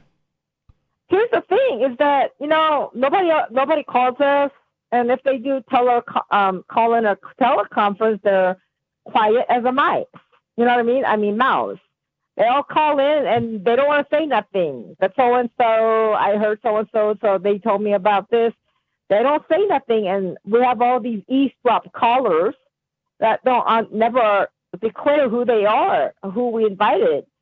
So we never know. But you know what? I mean, the thing is, you know what? I never had any luck of getting these students to call us back and enroll with us. No. They don't make phone calls anymore. They send texts. Well, the thing is that they have to. I never asked for their phone number. Obviously, they don't want to be harassed unless they volunteer the phone number. So they ask. We give them our phone numbers, have them call me, and then they usually nobody ever does call. I can't imagine. Yeah, they're into what they can do on social media and text, and texting is still a thing, and messengers and stuff like that. But yeah, the idea that people will call and talk to people to get answers. You know, it's more of an even exposed nerve than environmentalism with college students is equality. So just figure out how your product is a promotion of equality and pitch it that way to them, and you'll get some sales. Well, here's the problem: is that what they are called is a cold market. Real markets are like my family, my aunties and uncles. So I'm walking up to strangers and I'm trying to drum up this environmental or electrolyte drinks. No, inclusive. You got to tell them this is the most inclusive product drinks that you can buy on the market. Yes. And they will be all over it. Tell them that. Well, I mean, you know what? The other thing I talked about is that we have these electrolyte drinks, and we have more electrolytes and less sugar than Gatorade. And it's a little packet, and you can put it in your water bottle. Does your electrolyte drink have polyethylene glycol? I'm just curious because a lot of them do. Well, one of our formula has stevia in it, pomegranate formula. Yeah, and that's it tastes not. exactly For the a same. sweetener, no. Stevia is probably fine. Probably. Yeah, and then the other ones don't have much sugar in it, or very less sugar than Gatorade. Right, but look for polypropylene glycol. Polyethylene glycol or PEG. Yeah. I do not know. I just trust the product, and I when I get there you go. Trust, when I don't come verify. home, when I get tired, I drink it. Sarah, That's you another thing I- got to be suspicious of these things. You have to do your own research. Well, if she does that, she might find that it's a product she doesn't actually believe in, and then she'd have a hard time selling it. So This is true. No, I believe in it. I drink it all the time. I drink it every day. I drink a packet or two today when I came back in. I know you believe in it, but you haven't verified. Right. Have you looked at all the ingredients that are going into this stuff you're throwing into your body? Belief is kind of the enemy of knowing. Well, I mean, why should I be worried about it when I have belief in the company? It feels good, and I drink it, and I feel better. I'm going to recommend it for other people. I see a bunch of mobile athletics wandering around. I see them, and I was thinking I should have pitched our pain creams, roll-ons, and our electrolyte drinks to them. Now I'm coming up with these ideas. You could pitch them, and you could say, look, I've gone over the list of ingredients in every one of our products. I have researched anything that I didn't know what it was, and there's nothing in this that will harm you. Wouldn't that be a good sales pitch? Other than Stu asking you if it has polyethylene glycol and you saying, I don't know. Well, people that are skeptical, that are antagonistic, like you guys need all of that, but I'm not that way. Electrolyte drinks that with less sugar, they don't need to know, they don't care about all that either. Well, I mean, if you want to pick apart a company like that, I mean, no, I'm thinking of you. I'm giving you advice because I've been in sales for an awful lot of years. That why not? If these kids are that concerned about, one, the environment, so how are these things produced? What does the supply chain look like? Is it a clean supply chain, or does it generate a lot of garbage? And if those things are good, if they're positive for your products, then that should be an aspect you could sell. And you could increase sales by doing this because people are worried about what they put into their own bodies. Yeah, we're just trying to help you find sales angles. Right. Aw. Well, yeah, that's an idea that, that's an idea, But I think if I was to have a table set up with chairs and a tent or something and have product display, even though I'm not I would have to get authority. All I do is give up information, and I kind of move around the campus. I don't stay in one spot. This has sounded sketchy. Well, the Jehovah's Witness, they have to get a permit, and they have to schedule a little spot where they're going to be and what days to be there. Because they do allow the Jehovah's Witness. They were never there before. Let me guess. They give them every Saturday. They can come out only on Saturday. Is that accurate? Wait a minute. Okay, today was Saturday. I was there on Friday, and they designate a little spot, and that's the only place they're allowed to sit there. And I don't know what the rules are, but I've never seen I have not seen Jehovah's Witnesses before. Definitely not on a Saturday. Lately, they've been around, but they have regulations on how they're supposed to be set up. So they're the there. State has regulations about when they allow Jehovah's Witnesses to come there. Right. Be able to, and they have to have a designated little spot with their little thing and how they're supposed to approach the students or something like that. Because aren't they kind of? I think they were kind of annoying when they came to my door. You know what I mean? I mean, how about you guys? I did not like people. They come and banging on my doors. I know they meant well, but they were really annoying. Some people are annoyed by people coming to their door, especially they get annoyed by people talking about religion. I've noticed. I've never really been bothered by Jehovah's Witnesses. I've had friends who are Jehovah's Witnesses. But I know one thing, you can't get them to work on a Saturday. Oh, they're not working on a Saturday? Uh-huh. That is their Sabbath. So they do not work on Sabbath. Yeah, so I don't know, but for us, we're just running around. We just show up once in a while, just run around the campus and give information. So they were okay with us. Right, and not they haven't tried to run you off. You haven't been so much of a nuisance that they have pulled some Jehovah's Witness type regulations on you. They're not kicking you off yet. That's good. Not yet. Right. Yeah, they're going to say, well, you can't be, because all I'm doing is giving out information about our teleconference and our website and our phone numbers. And I'm telling about these things. All we're doing is giving them, we're not actually selling, we're not asking for their money or credit card numbers. You're not direct selling, you're trying to acquire leads from college, from college students. Yeah. Some places have problems with that. I'm not saying that one does, but a lot of times, they'll treat that as sales activity. And it is sales activity. The thing is that they haven't come after me yet. Good. Ray and I go down there, and then they haven't. I don't know why. Well, as long as you don't cause a problem, I bet you get away with it for a long time. There was a while that I lived in Albuquerque, and I picked up a job as a foot salesman, not selling feet, but I had a box full of knickknacks, like selling things while you were on your feet. Things valued at $10 or less. Okay. And you just walk into businesses and ask the people working there if they want to check out your goods, and you sell them stuff. And I was surprised with the amount of places I was just able to walk into and ask them if they wanted to buy my stuff without getting in any kind of pushback. We get salesmen. I mean, the people that come into our stores, they are there just to say, can I add you as an account? Can I repeatedly sell to you? But sometimes we get people to walk in. Like we had one guy came in, he's like, where do you buy your lighters? And I told him, he's like, well, I have some lighters out in the car. I'm like, well, let me talk to you. So I'll buy stuff off of the gray market. Absolutely. There's nobody regulating where I buy lighters. And if that guy happens to have some really cheap lighters, then maybe I'll buy them. And so we won't throw anybody out like that. I might make it a short conversation, like we just have no interest.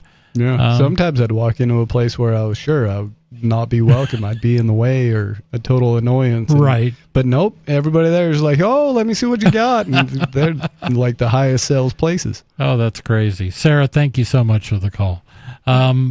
yeah, it depends, and different places have different rules. Corporate places, like I've worked in corporate America a lot, where nobody was getting past the receptionist unless they had an appointment, and nobody's going to be able to do that. But people who work there were free to hawk their longer burger baskets or their whatever the preferred network marketing scheme is at the moment. So at those places, I only really had to worry about my coworkers. Do not annoy me. Don't try to sell me stuff. Please, just no, I'm not. Don't give me that face. Yeah, that's me too. I don't want to be sold anything. If there's something on the market that I want, I'll go find it. So we were talking about the Bitcoin reserve that Trump enacted, created out of thin air with an executive order, and stolen Bitcoin and stolen cryptocurrencies, stolen by the government, and that's going to make this up. This, as I was researching that, this one popped up, and I was happy to see this is from decrypt.co, a cryptocurrency online news platform.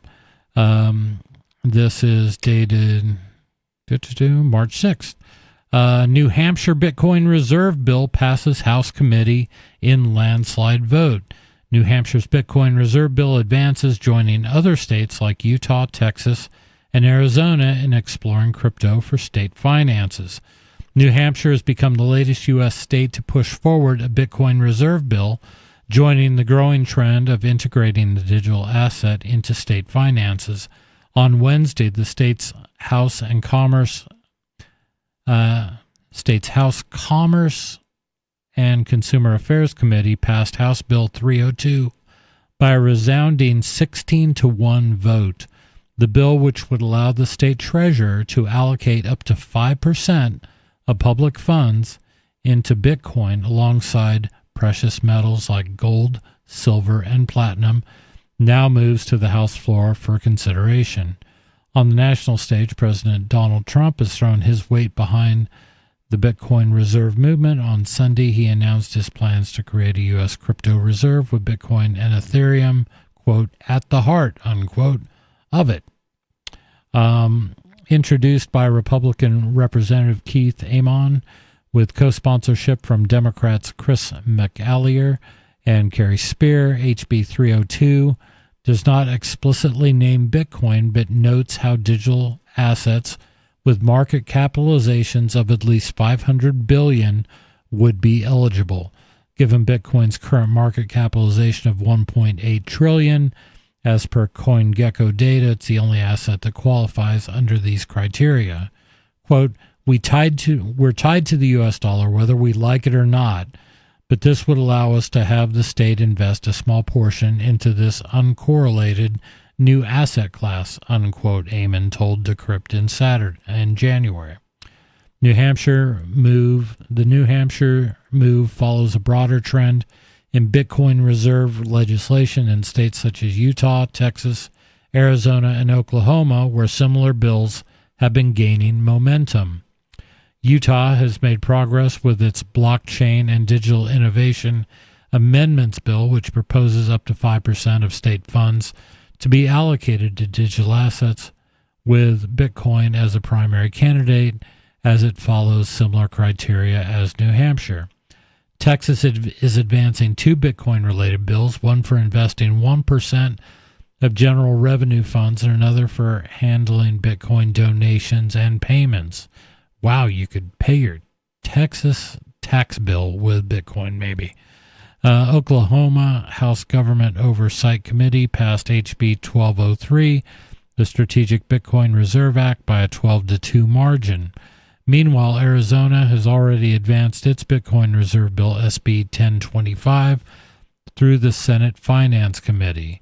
Even so, not all states are on board. South Dakota, Montana, Pennsylvania, North Dakota, and Wyoming have rejected similar proposals due to concerns about Bitcoin's volatility and its suitability as a public asset. So I think it's interesting that states are looking at this too.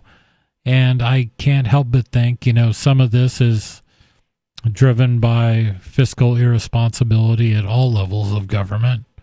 I think people are starting to wake up to the fact that we're not going to 2 or 3% return on bonds our way out of this massive hole we've dug for us and for our citizens. Crazy. 603-283-6160. What do you think? Should the federal government possess strategic reserves of Bitcoin and other cryptocurrencies? We want to hear from you. This is Free Talk Live.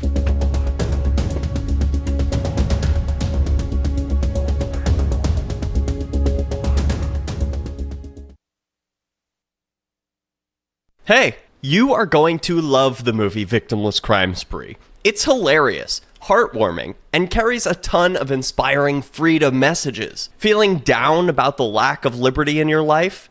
You need to put on this film with some friends and have a good laugh. It's a true story about me and my friends in New Hampshire living free, singing, dancing, and getting arrested. Of course, it's all on video, and the bad guys, the cops, judges, bailiffs, and sheriffs, they all play their part like it's out of a movie or something. You would think we scripted the whole thing, but it's real life. Go ahead and have a watch, and if it's been a while, have another look. I guarantee you'll notice things now that you didn't notice before. And the best part is that you're going to walk away feeling a renewed sense of your own power.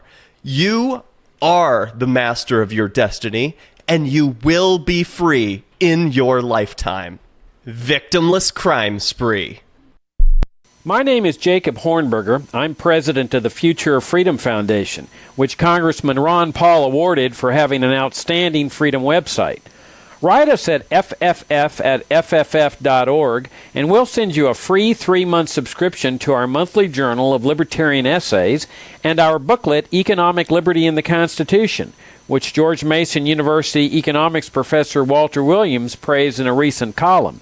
That's fff@fff.org. What if you want to hear the latest episode of Free Talk Live, but all you have is your phone, you forgot to download our archive, and you have no data connection? You can call our Listen line at 641-793-0191. That's a long-distance number, so you may incur charges. If not, listen as long as you want. 641-793-0191. The Free Talk Live Listen line, 641-793-0191. You're listening to the live edition of Free Talk Live. Hour number 3 is next after the news here on the Liberty Radio Network at LRN.FM. From Feature Story News in Washington, I'm Nick Harper with the Week in Review. It was a week of uncertainty, flip-flops, diplomatic discussions and moving deadlines, all surrounding US tariffs on Canada and Mexico. The Trump administration implemented new 10% import duties on China and 25% on its 2 nearest neighbours, to only then reverse course and delay those Canada and Mexico tariffs for a month. All that uncertainty unsettled global markets amid fears of a painful and costly trade war. FSN's Tony Waterman reported on the retaliation moves. Within minutes of the new U.S. tariffs taking effect, China and Canada retaliated, hitting the U.S. with fresh tariffs of their own on everything from cars to cotton to wine, beer, and Florida orange juice. Mexico, Canada, and China are the U.S.'s top 3 trade partners, and a trade war threatens to upend more than $2 trillion in trade, much of the cost passed along to consumers. Trump wants the countries to do more to stem the flow of fentanyl into the U.S.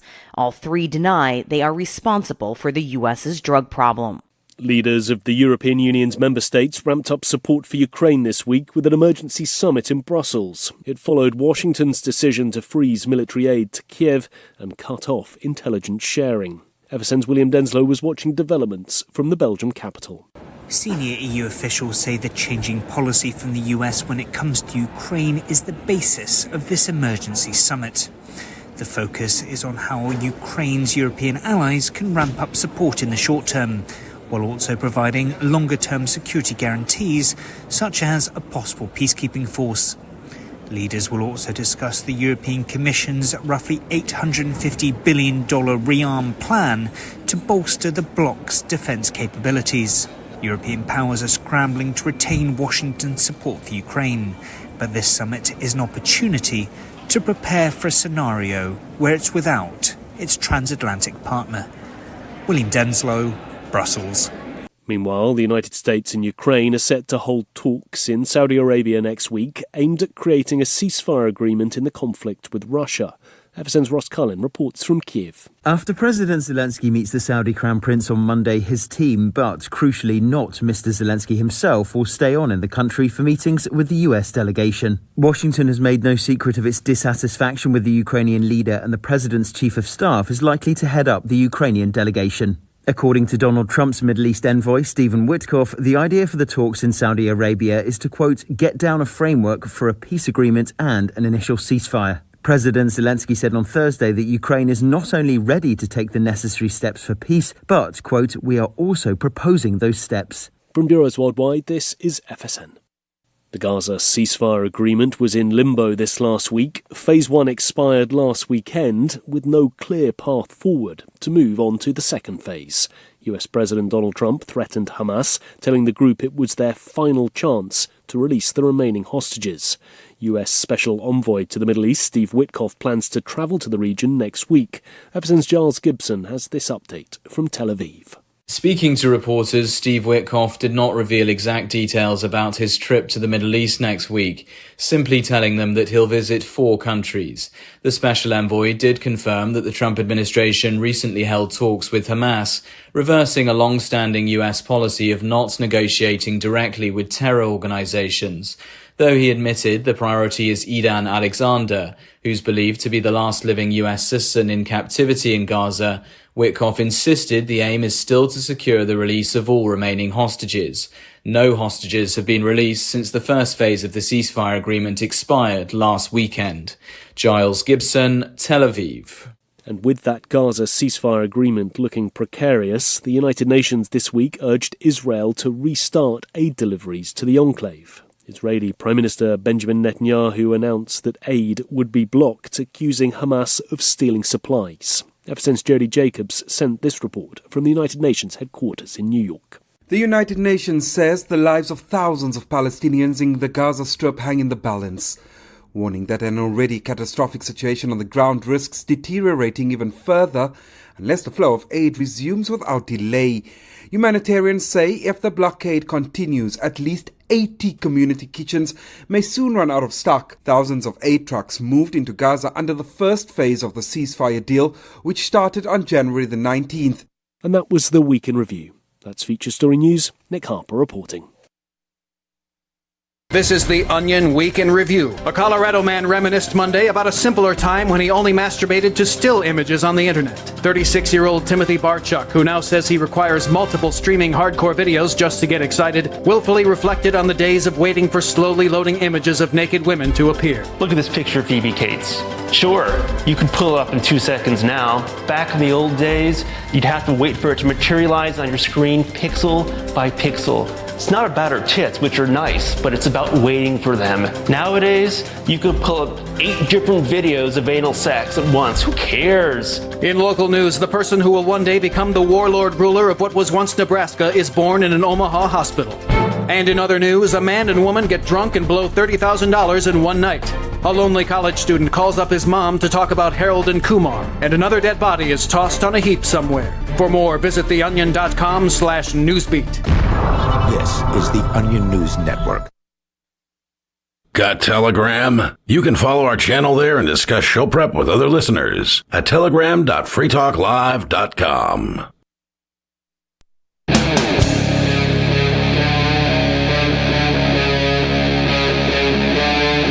Free Talk Live.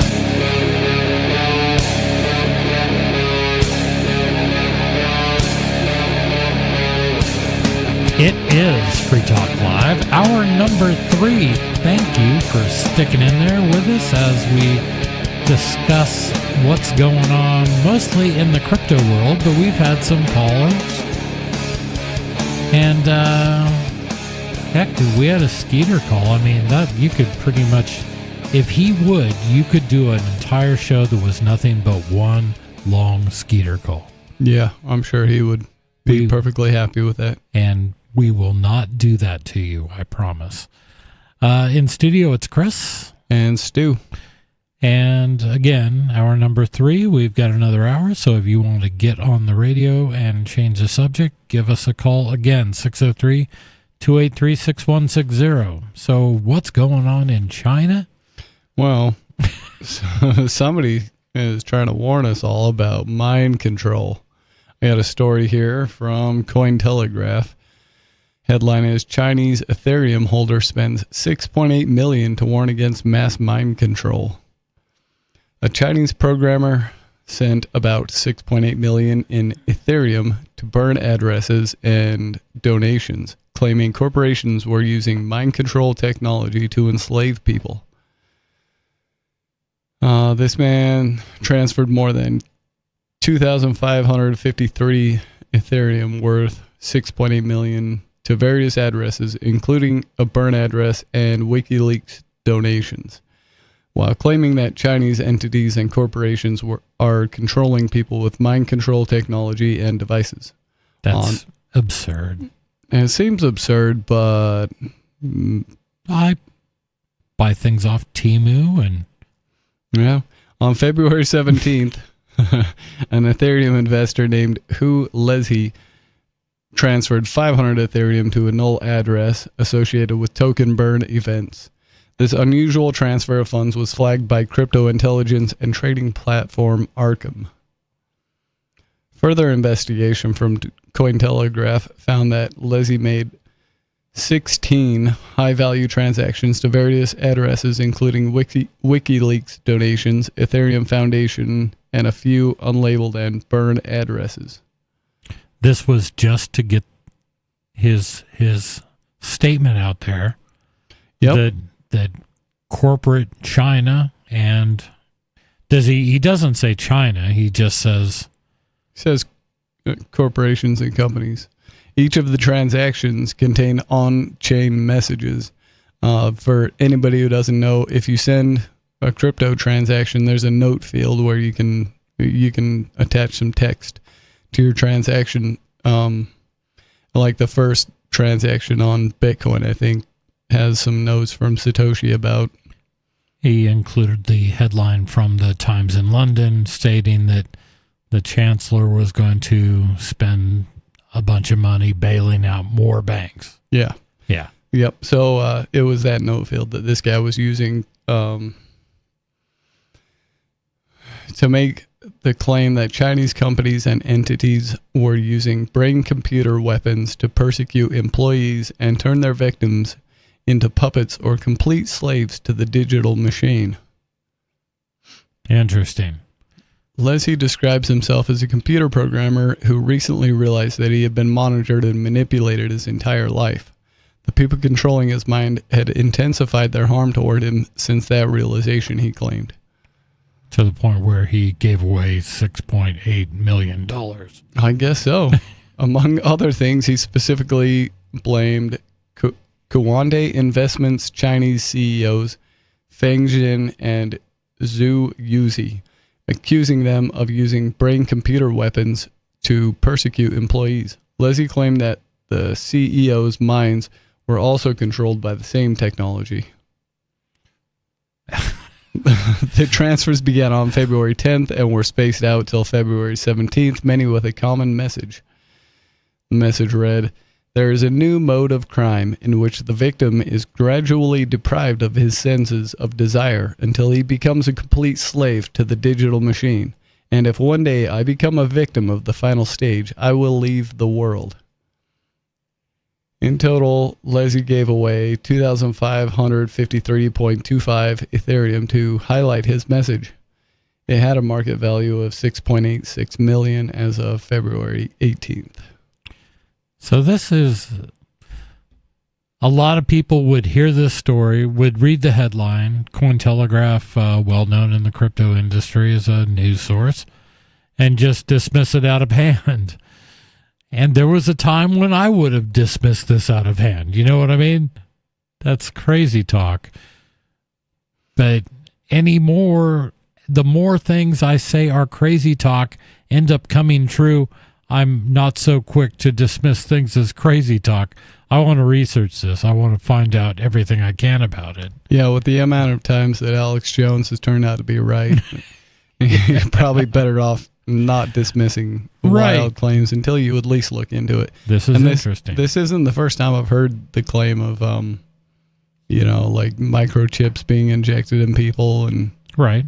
So, and that's a rumor that's floated around for a long time. Right. But in one of his messages, he says brain computer chips have been deployed on a large scale, and all military powers are using base stations, radios, and nano brain computer chips to control all citizens. That's quite a bold claim. It is. I wouldn't doubt that a lot of governments, ours included, would absolutely love to control all their citizens, especially wirelessly and just with no real intervention, just type in today's commands and then everything happens the way they want them to. I don't doubt that there are megalomaniacs that absolutely would jump at that. I would not, because I think I respect people more than that. Mm-hmm. But I do not doubt that there are people out there that would desire that outcome. And it is no surprise that those people would find their way into government. Yeah. Or buy their way into government. I'm not quick to dismiss this one. Yeah, it seems plausible to me. You can look and see verifiable proof that they set up the public education system as a method of soft mind control. Oh, absolutely. And they were open about it. And you can look into some of the experimentation that was done under, government funding and with full government approval, where they did hard mind control by, wiring devices into people's brains or doing weird things like dosing them with LSD and then psychic driving. And, there were a lot of very brutal experiments going on in the mind control field. So one of the top documentaries, one of the top shows on Netflix right now is, I think it's called Chaos, which is proposing alternatives to the motivations behind the Manson killings, Charlie Manson. And one of the things, I've only read a couple news stories about this documentary. I haven't watched it yet. But one of the assertions is that one of the possibilities they explore is that was Charlie Manson a victim of MK Ultra, because he spent time in some prison in the Bay Area where they were doing, it's since come out that they were actively using LSD and other drugs to test on inmates under the MK Ultra umbrella.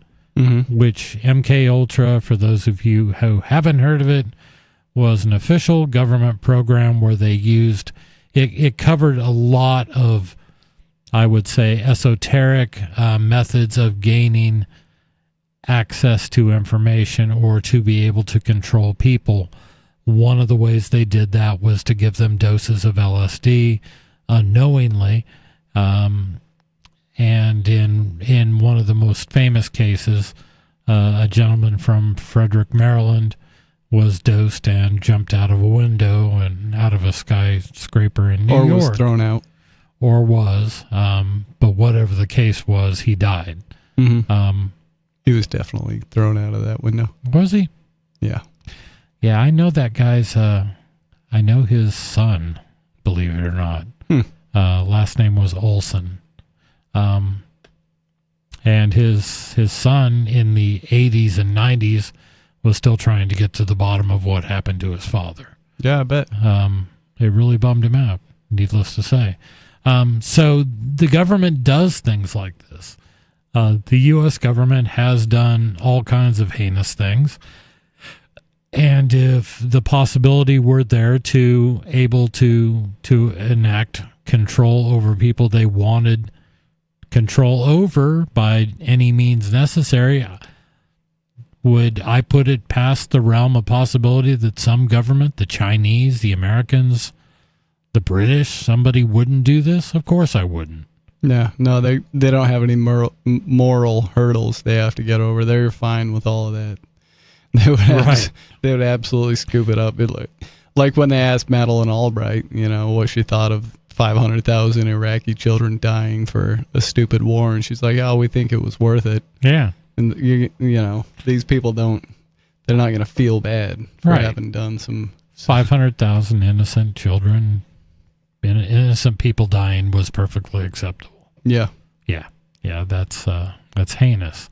But that's the mindset of people in power. Human life has little value. Yeah. And especially the quote unquote enemy, whoever they perceive the enemy to be at that time. And even if it's just causal connections to your enemy, then it's just collateral damage, and it happens in war. So what can we do about it? Mm-hmm. That's crazy. Yeah, and governments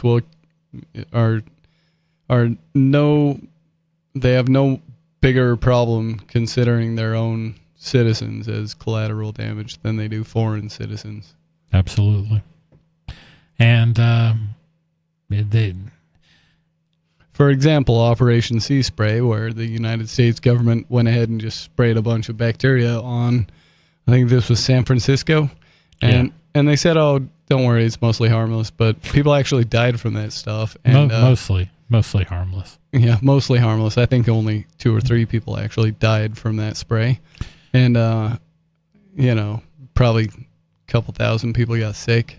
Yeah, but we have a long history of doing stuff like this, and people will love to talk about today whatever the U.S. is doing that they think is great, and you have to look at the history and just based on what we have done and what they have admitted has been done, why would you not question what they're doing today in anything? Mm-hmm. I don't know how people don't have more of a skeptical view of the U.S. government. I mean, it boggles my mind. I've had it for 40 years now.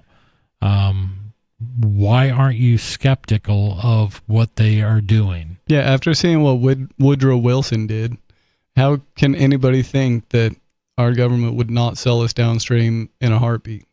But which one are you talking about? Are you talking about the Federal Reserve? Are you talking about what did Woodrow Wilson do that you're referring to? There's a whole pile of stuff. I know. Federal Reserve being one of the biggest. Which one? Which one? Allowing European schemesters to drag the United States into a world war being another. How about sterilizing anyone with a birth defect or mental illness? Yeah, there's that. That one's always bothered me. Yeah, he had his own personal eugenicist, German and everything. And did he have a monocle? I think if he was German with a monocle, that would make it like even a better villain. I'll have to look up a picture of Dr. Katzenellenbogen, I think is the guy's name. Sounds like a monarch. And I think at the end of Wilson's life, he even like had kind of a deathbed confession. Yeah, where he's like, "Oh, I feel like I may have." I may have unwittingly sold out my country or something like that. Unwittingly. Yeah, unwittingly. Whoopsie daisy. Whoops. Yeah. We should worry about them, and we should worry about. We've talked a lot about crypto tonight, and what we haven't really talked about, which I think does need to be talked about occasionally, is this unfinished war on crypto. I don't think it's over. I think Trump has made nice with the Bitcoiners, and he made sure they helped prop him into office again, and they were there with their checkbooks open, saying, do a national Bitcoin strategic reserve, do that. And, he goes to the libertarians and his advisors to, hey, if you free this guy Ross Ulbricht, you'll definitely get the libertarian vote. So he did that, and he probably got it. At this point, Trump has no future presidential elections to worry about unless he goes all the way a lot of people predict, and that he just won't leave. I don't know. I think after 4 years, we'll probably have the end of Donald in the White House. Probably. Maybe. But if he wanted to really correct some of the wrongs, he's dismantling the FBI. He's trying to weaponize the Department of Justice and things like that. When is he going to do what a lot of crypto people want, which is just fight back against the tyranny that the crypto industry still faces? KYC laws and know your customer laws and requirements and this huge bureaucratic cost of doing business that keeps anybody without, you've got to have $1 million to play in these fields. It's just ridiculous. Why not peel back these regulations? And he's talked about that.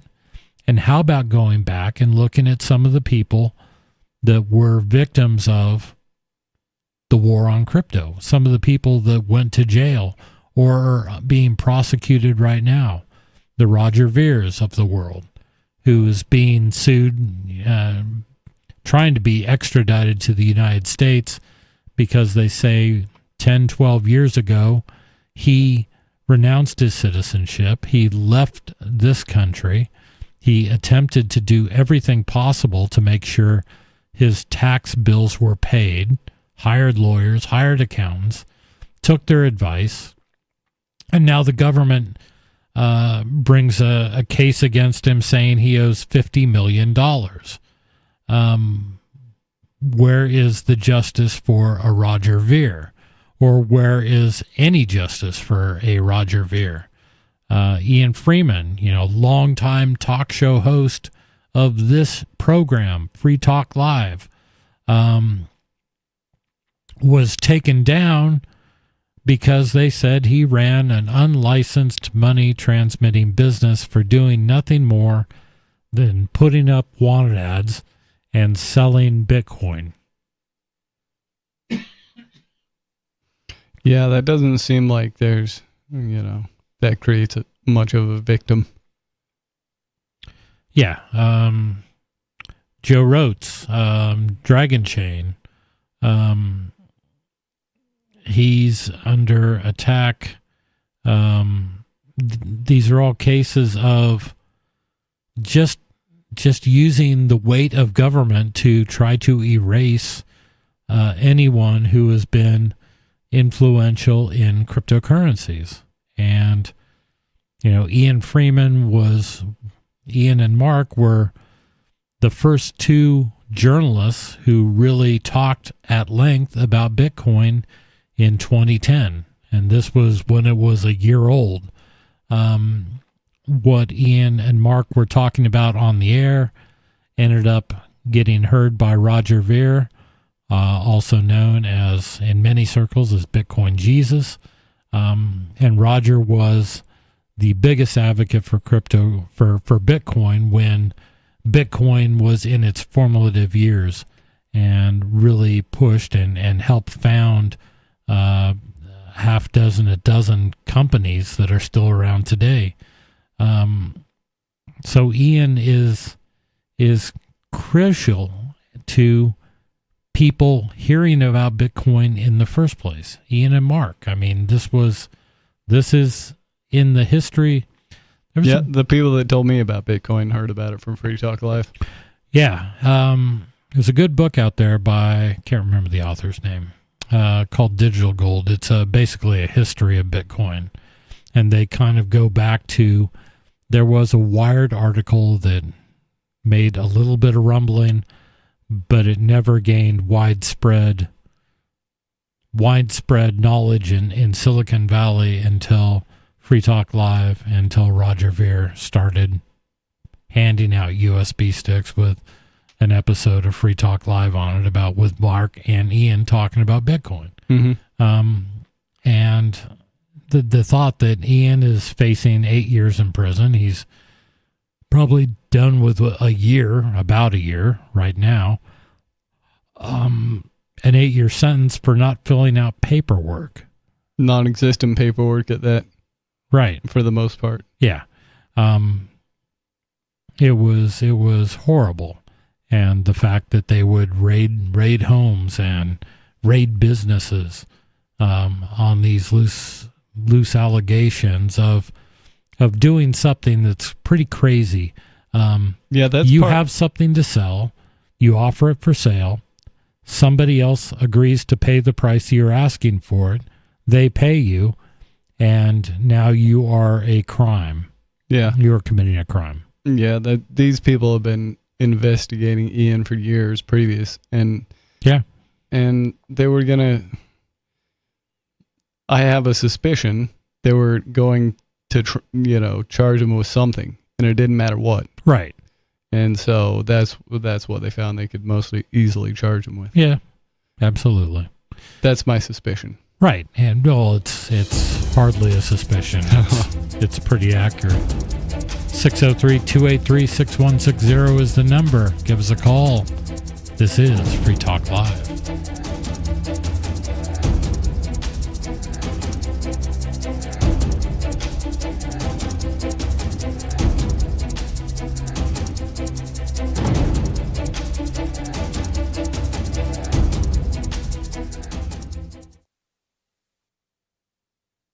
This hour of Free Talk Live is brought to you by Dash Digital Cash. Dash is the cryptocurrency designed to be used for spending. In addition to being one of the world's first cryptocurrencies, Dash was the first crypto project to have a decentralized autonomous organization that to this day continues to improve and promote Dash. Every month, 10% of the mining rewards go into a treasury. Anyone with one Dash to spend can put forward a proposal to the Dash masternodes. The masternodes vet the proposals and decide which ones move forward and are funded by that treasury. Nowadays, DAOs are plentiful, but Dash paved the way by doing it first, nearly a decade ago. Dash is one of the oldest cryptocurrencies and is widely available on exchanges, including the decentralized Maya protocol, and in multi-crypto wallets. It's easy to get and use Dash. Start by learning more at dash.org. Thanks to the Dash DAO for sending us 32 Dash per month to promote Dash on the air. Visit dash.org to learn about Dash. Dash.org. From Feature Story News in Washington, I'm Nick Harper with the Week in Review. It was a week of uncertainty, flip-flops, diplomatic discussions and moving deadlines, all surrounding US tariffs on Canada and Mexico. The Trump administration implemented new 10% import duties on China and 25% on its two nearest neighbours, to only then reverse course and delay those Canada and Mexico tariffs for a month. All that uncertainty unsettled global markets amid fears of a painful and costly trade war. FSN's Tony Waterman reported on the retaliation moves. Within minutes of the new U.S. tariffs taking effect, China and Canada retaliated, hitting the U.S. with fresh tariffs of their own on everything from cars to cotton to wine, beer, and Florida orange juice. Mexico, Canada, and China are the U.S.'s top three trade partners, and a trade war threatens to upend more than $2 trillion in trade, much of the cost passed along to consumers. Trump wants the countries to do more to stem the flow of fentanyl into the U.S. All three deny they are responsible for the U.S.'s drug problem. Leaders of the European Union's member states ramped up support for Ukraine this week with an emergency summit in Brussels. It followed Washington's decision to freeze military aid to Kiev and cut off intelligence sharing. FSN's William Denslow was watching developments from the Belgium capital. Senior EU officials say the changing policy from the US when it comes to Ukraine is the basis of this emergency summit. The focus is on how Ukraine's European allies can ramp up support in the short term, while also providing longer-term security guarantees, such as a possible peacekeeping force. Leaders will also discuss the European Commission's roughly $850 billion rearm plan to bolster the bloc's defence capabilities. European powers are scrambling to retain Washington's support for Ukraine, but this summit is an opportunity to prepare for a scenario where it's without its transatlantic partner. William Denslow, Brussels. Meanwhile, the United States and Ukraine are set to hold talks in Saudi Arabia next week aimed at creating a ceasefire agreement in the conflict with Russia. FSN's Ross Cullen reports from Kiev. After President Zelensky meets the Saudi Crown Prince on Monday, his team, but crucially not Mr. Zelensky himself, will stay on in the country for meetings with the US delegation. Washington has made no secret of its dissatisfaction with the Ukrainian leader, and the president's chief of staff is likely to head up the Ukrainian delegation. According to Donald Trump's Middle East envoy, Stephen Witkoff, the idea for the talks in Saudi Arabia is to, quote, get down a framework for a peace agreement and an initial ceasefire. President Zelensky said on Thursday that Ukraine is not only ready to take the necessary steps for peace, but, quote, we are also proposing those steps. From bureaus worldwide, this is FSN. Our Matrix server is about as free as internet chat can be. Join the existing rooms or create your own at chat.freetalklive.com.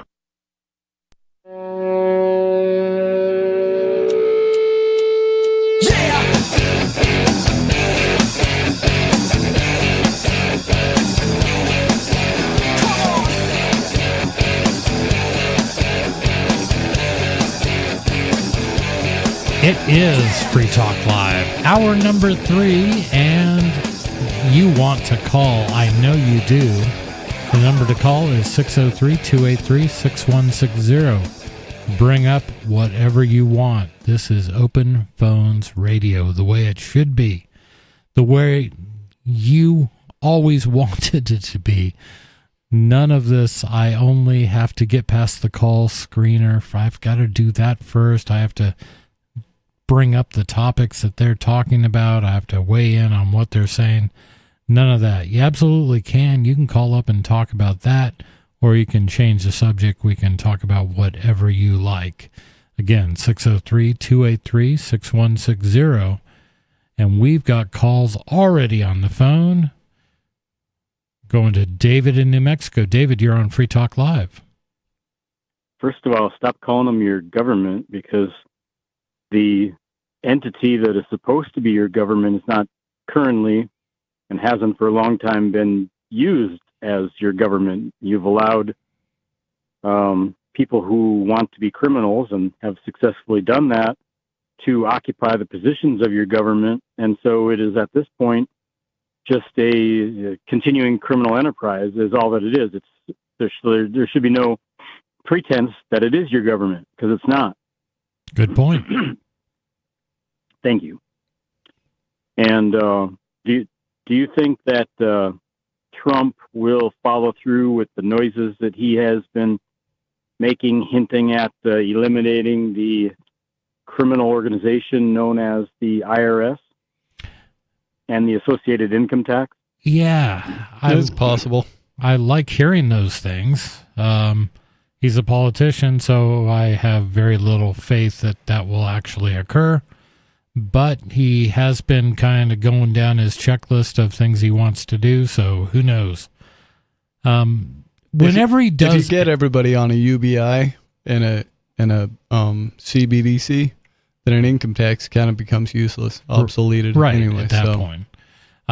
He has come out and said there will absolutely not be a CBDC as long as I'm president. Sure. So you don't. He'll do digital ID. He'll save CBDC for the next guy. Yeah. Right now there's all kinds of talk about, okay, real ID. I know we've been talking about it since the early 2000s, but this time we're really going to do it, and it's really going to go into effect. And if you want to get on an airplane or go into a federal building, you absolutely must have a real ID. Yeah, I don't think it's the real ID thing. I think they're going to... I'm just using that as an example. That, to me, a national ID card is not anything we need, nor do we ever need it. No, it would be bad for us. Right. Good for them. They just got to find out the incentive to trick us into taking it. Right. Well, the trick is you have to have it, and if you want to fly on a plane or you buy have stuff to in the have it. store or buy stuff. Right. Yeah. Yeah. Yeah. I don't know. I would love for him to do that, but it's going to be the same reaction out of Washington that we hear every time he talks about doing away with something. We're going to do away with the Department of Education. Hold on. Now, there's a whole bunch of laws that are written that says that, all these things have to flow through the Department of Education, like all these grants we give. So those were legislated by Congress, and they have the power of the purse string, and they are supposed to direct the executive on what they need to do. And so you can't just get rid of it. You're going to hear that about the IRS. They're going to say, no, Congress passed laws saying you have to do this, so you can't just get rid of the IRS. Yeah. I think that they could just write an algorithm that does what the IRS does anyways. Exactly. Steal. Same for the. Well, no, they're just maintaining the proper amount of money in circulation. Same goes for the Fed. You should be able to, as you just said, write the software and the algorithms that keep the proper fuel air mixture, to keep the economy combusting. Juice it when it needs it, and yeah, right. Yeah, and that shouldn't be that difficult to do. And there really is no need for the gamification, I guess is the word, huh? So the gamification of assigning value, how many numbers each person should be getting for this, and what percent of those arbitrary numbers need to go back to the government, and how much the arbitrary numbers the government is going to create out of thin air in order to, whatever, and how much treasury bonds that they're going to decide that they have to sell, when the bottom line is you could just skip all of that, and the federal government could just coin out of thin air, which is what they do anyway, coin out of thin air whatever they need to pay their bills. Yeah, because but that would be green money though, and not red. Not right. So the Federal Reserve, they make debt out of thin air, and then they spend that debt as money. Right. So all I'm saying is that who needs the Federal Reserve? The U.S. government, Treasury or whatever can write a computer program. Doge and all his little computer geniuses can write a computer program that just keeps the checkbook balanced.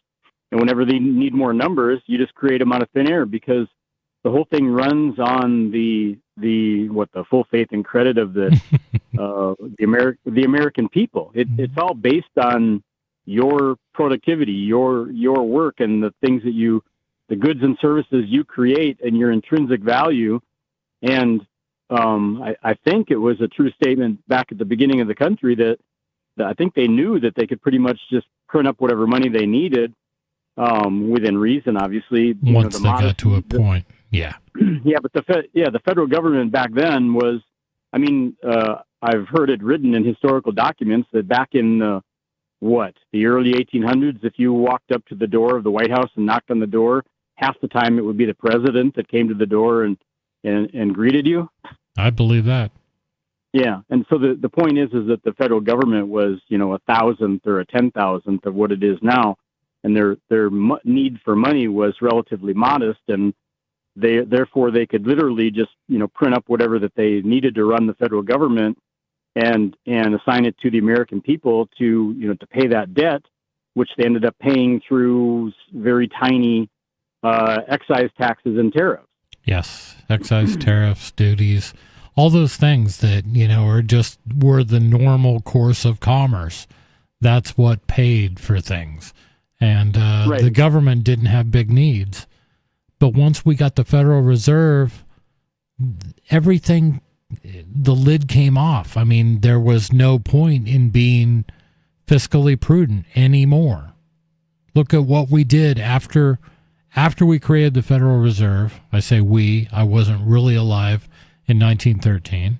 You weren't part of that meeting on Jekyll Island? I wasn't. But, I mean, we were able to, pull Europe out of World War I. We were able to stand up and defeat the Krauts, even though they were, heavily supported by us. Yeah, after having funded them in the first place. Exactly. And Henry Ford, didn't say that. But yeah, all these things happen, and then a second World War, and then endless wars since that we've been able to pay for without raising taxes much. So it's just hideous, and that's the part that it's difficult to explain to someone who's never been confronted with these truths, that these things actually did happen. But yeah, I don't disagree with you, David, that it could be done much more effectively. You could definitely use algorithms to make the theft much simpler. Yeah, that was my initial thought when I heard about this Department of Government Efficiency, is that, they can do their corruption even more efficiently now. Yeah.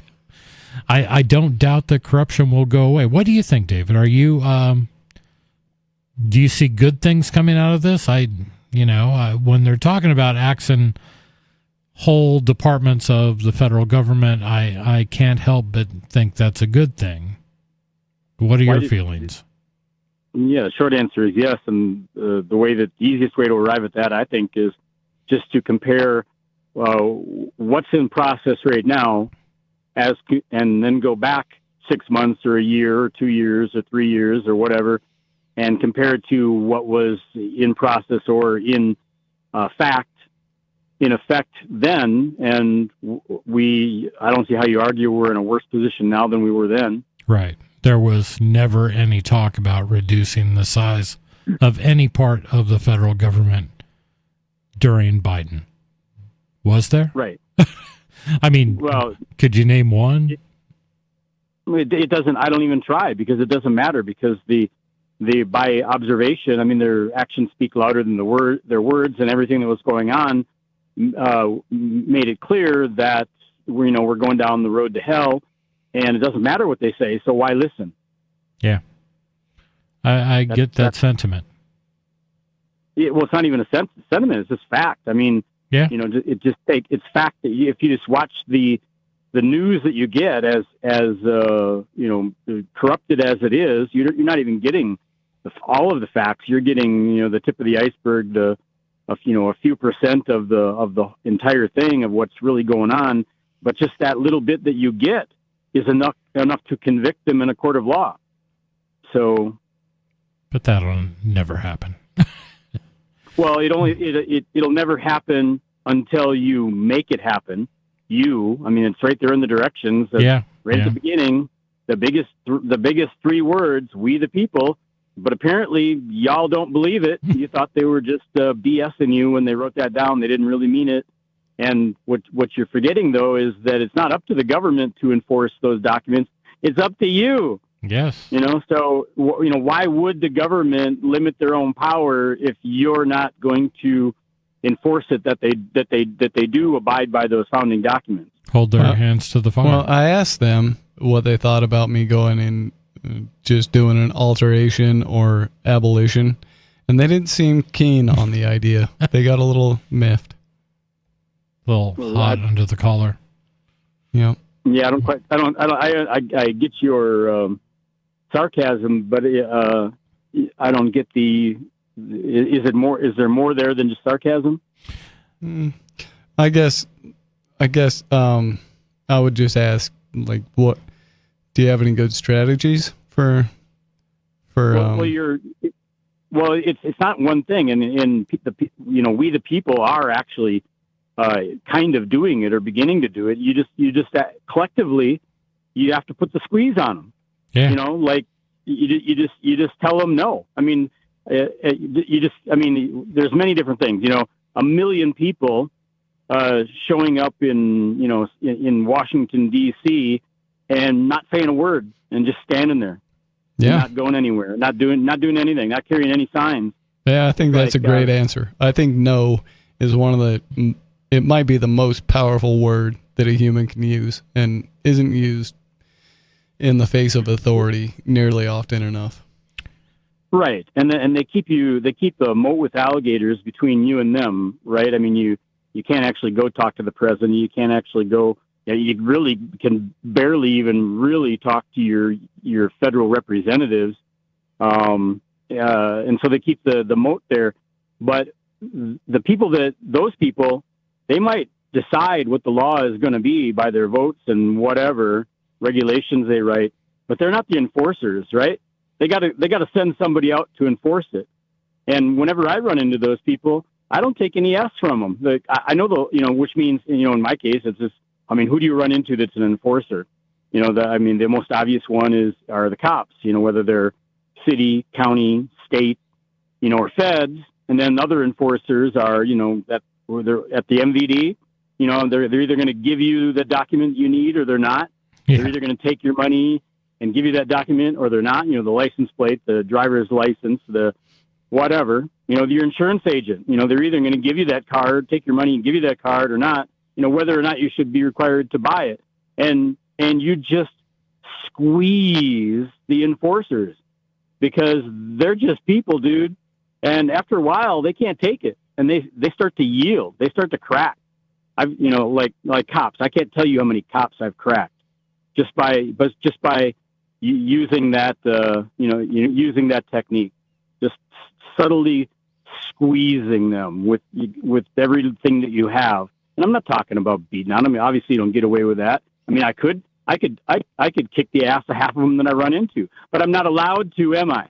I'll get gunned down by 30 of them as soon as I punch one of them. Yeah, so, most likely. That's not what I'm talking about. I put the squeeze on them in other ways, and after I squeeze them, they end up being my friends because they know I'm right, and I didn't really hurt them. I actually helped them, and then what they do is they squeeze. Like I put the squeeze on the deputies around here, and then they squeeze their sheriff. So, good. Yep.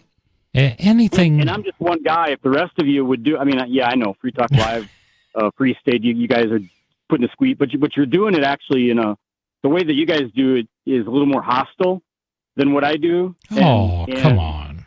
I was very polite. You're hostile, dog style, any stuff. I don't know. I was very polite with the officer that stole some of my stuff and.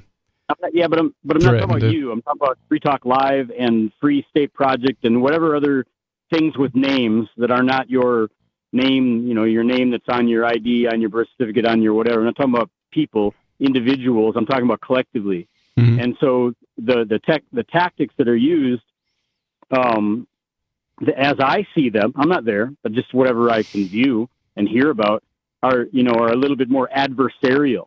And there I'm not have really been. Adversarial. Pardon? No, I was going to say there have certainly been some adversarial protests. Yeah. I was talking to a guy, he's new to the area, and he isn't really familiar with the Robin Hooding that was going on in Keene, half a decade ago. You're familiar with that, David? Mm-hmm. Yeah, where we would run around and put money in parking meters and that was the first step, was to put money in and keep people from getting tickets. And then I think step 2 involved like filming all the traffic enforcers. And then step 3 was belittling them and asking them how could they have a job like this. Yeah. Right. So there were various stages of that. And you get to some point that you cease to be appreciated by the people you are trying to help. You know what I mean? Yeah, I understand it. And, I see certain positive things about that Robin Hood program thing and certain negatives about it. I think it, probably could be a useful tool to make a point. I would have done it slightly different than the way I see it presented as it was done. Yeah, but that's a thing. Different people have different ideas, and that's fine. Any individual can do what they want. But no, any individual can't do what they want. That's what they got: jails and prisons and citations and fines. Well, yeah, you get some of that too. Every individual has the right to make a choice about whether the reward is worth the risk, and that's the choice they were making. They said, I don't care if I get fined or I get thrown in jail; it's worth it to me. Right, and contrast with kind of what I'm trying to say, based on what I do, is I don't really want the risk. I just want to be, I just the very last conversation I had with the deputy just last week, his personal cell phone to mine is, I flat out told him, I just try to be, annoying up to the right amount. Because if I don't annoy you up to a certain level, what's your incentive to do anything beyond what you're doing now? And what you're doing now is not acceptable, and here's why. It's not acceptable because of this, this, and this. And I know you got your reasons and so on. What are they, And I just keep, sparring with them like that. And, and if there's some, hard ass a-hole, like there was a female deputy that came out here a couple months ago, and backed up by her male, whatever, so she could be all tough. So she comes at me like, in absolute biatch. And so I just give it right back to her. And the male's kind of standing back, out of her peripheral vision so that she can't see that the expression on his face is that he's basically on my side. But he doesn't want her to know that, But she didn't win. She succeeded in being a biatch. So whatever that gains her, and also what she got is when I call for service for whatever, when I call the dispatch center that serves my area, which is 200 and some miles away from me, and every one of the dozen women and one dude that work there that I know by first name, and I ring the phone and I don't even have to tell my name. They know my voice, and I just start talking, and they know who they're talking to. And I do things like tell them, hey, you know what? When you send me a deputy because I need this and this and this, don't send that effing biatch that you sent here last time, whatever her name is. And they're on the same page with me. They don't give me any gruff because I called her, an effing biatch. They're like, she must be an effing biatch. And or they know. And yeah, or they know. And so you just squeeze them like that. Squeeze them in every way so that it makes their job, if they go your way, which is the right and just and lawful way, as it says in the operating instructions to run the country, everything's peachy. But if they don't go your way, we the people, the way of we the people, then this is what you're going to get. Yeah. I don't know. I think there's a Lenny Kravitz song in there somewhere. Yeah, there is. I don't know. I don't think we can annoy government out of our lives. I applaud what you do, and I do the same thing. I have a convenience store, and we sell age regulated products like alcohol and tobacco, and we get entrapment attempts all the time where the cops will show up and they'll send in somebody underage, and then let me interrupt you. You know how much freaking fun I would have with a dude or a dudette that I identified as somebody coming into my store trying to entrap me. You know how much I would work that? Well, let's see. One kid, I took away his ID, and then the cop came in and tried to demand I give it back. And I looked at the ID and I said, "This is not your picture. I cannot give it to you." Right. That's what I mean. Just keep. And afterwards, and they always explain the law. This law was created by the government, by your representative, saying that we could do this. Oh, you mean we the people? I'm you like, mean we the people that we, huh? That we told our representatives what we wanted enacted in the law, and they put it into the law. Is that what you're talking about, officer? Yeah. I just want to make sure we're on the same page. You didn't know that, right, officer? That's what you're referring to, right? So I had to educate one of my employees because one of these guys came in. They were doing a FDA inspection for the feds to come in and check out our store. And they asked a series of questions and looked around. They said, are these all the cigarettes you have for sale? These are all the vapes. Hold on. I'm finishing my story. Okay, well, I'm just telling you. I'm just showing you how to do it. You're the opposition, and I'm telling. Wait a minute, officer. I need to get my tripod set up. We need to get this on film because there's going to be several depositions that go into this over the next 10 years that we're litigating all this. So just wait. Let me set up the camera. This is his story, though, of telling an employee how to deal with these things. Yeah. They actually asked. I'm not that dumb. I get it. I'm just giving you an example. You're right. Being annoying so that they modify their behavior. The feds actually asked my employee, "Do you sell loose cigarettes?" Oh, jeez. And my recommendation to her was, if they ask you that ever again, you mean, why are you going to Eric Garner me? That's it. That's all we got for tonight's show. Thanks for the call, David. But thanks for tuning in. Free Talk Live. On Free Talk Live, we're bringing people to the ideas of liberty every day. From wrestling superstars like Glenn Jacobs. You guys really are having an impact, I believe. Like I said, a lot of where I am now is due to listening to Free Talk Live. You changed my mind on some very important issues years ago. To random people tuning in on the radio. I was kind of stuck in the left-right paradigm. I heard your show by chance on a Saturday night. From there, I went on, joined the Free State Project, and become an amplifier. So, I mean, that's really the reason why I amp is because I know that if it wasn't for you guys being on as many stations as you are, I never would have found the ideas of liberty. You can help more people hear the message of liberty by joining Free Talk Live's AMPS program on Patreon for as little as $5 a month. And you'll get access to special perks. Visit amps.freetalklive.com, amps.freetalklive.com. There are basically two types of advertising, direct response and branding. Radio's great for direct response with its low cost to listener ratio, but audio can't be beat for branding, which is a longer-term endeavor. You want to be the first thing that someone thinks of when they think about your product or service. If you have a local business that you want kept top of mind in your community, call the station. If you need national reach, Free Talk Live's got around 200 radio stations, millions of monthly listening sessions, can suit all budgets, and if we don't think we're right for you, we'll tell you. Email me, mark@freetalklive.com.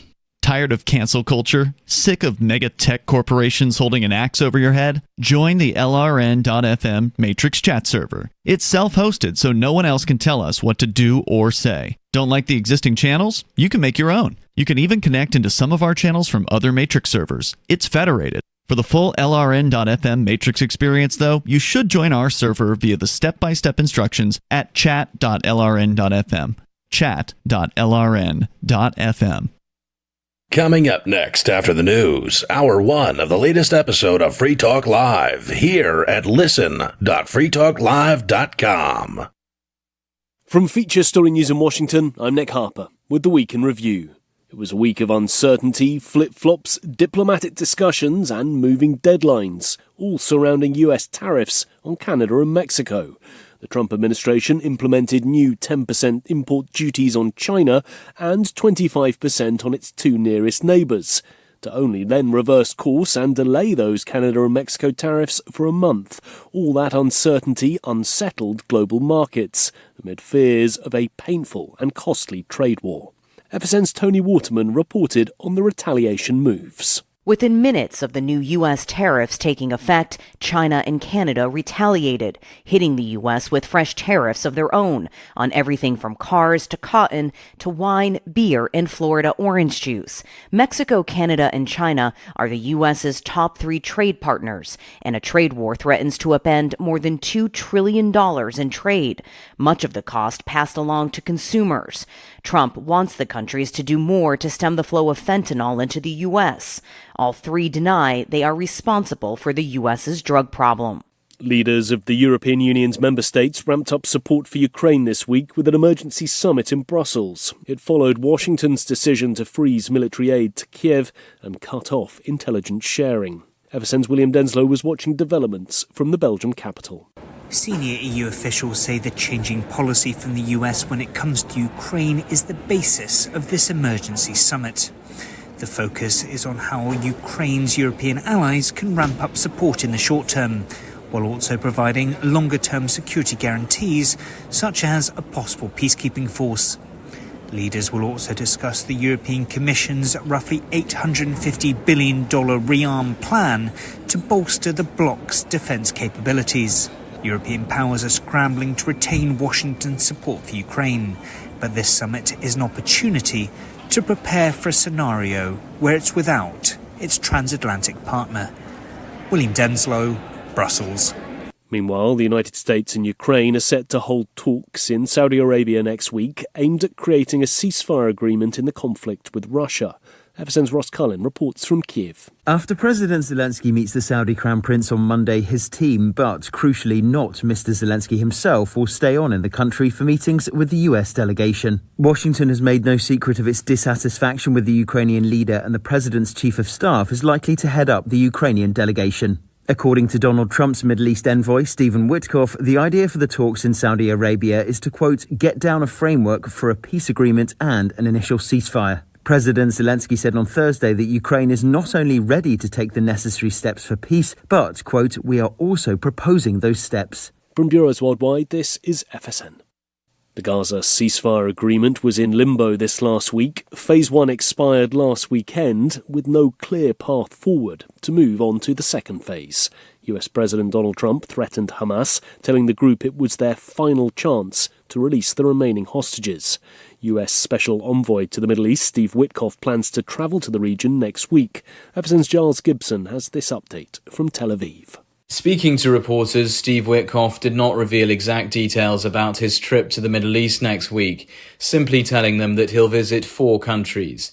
The special envoy did confirm that the Trump administration recently held talks with Hamas, reversing a long-standing US policy of not negotiating directly with terror organizations, though he admitted the priority is Edan Alexander, who's believed to be the last living US citizen in captivity in Gaza. Witkoff insisted the aim is still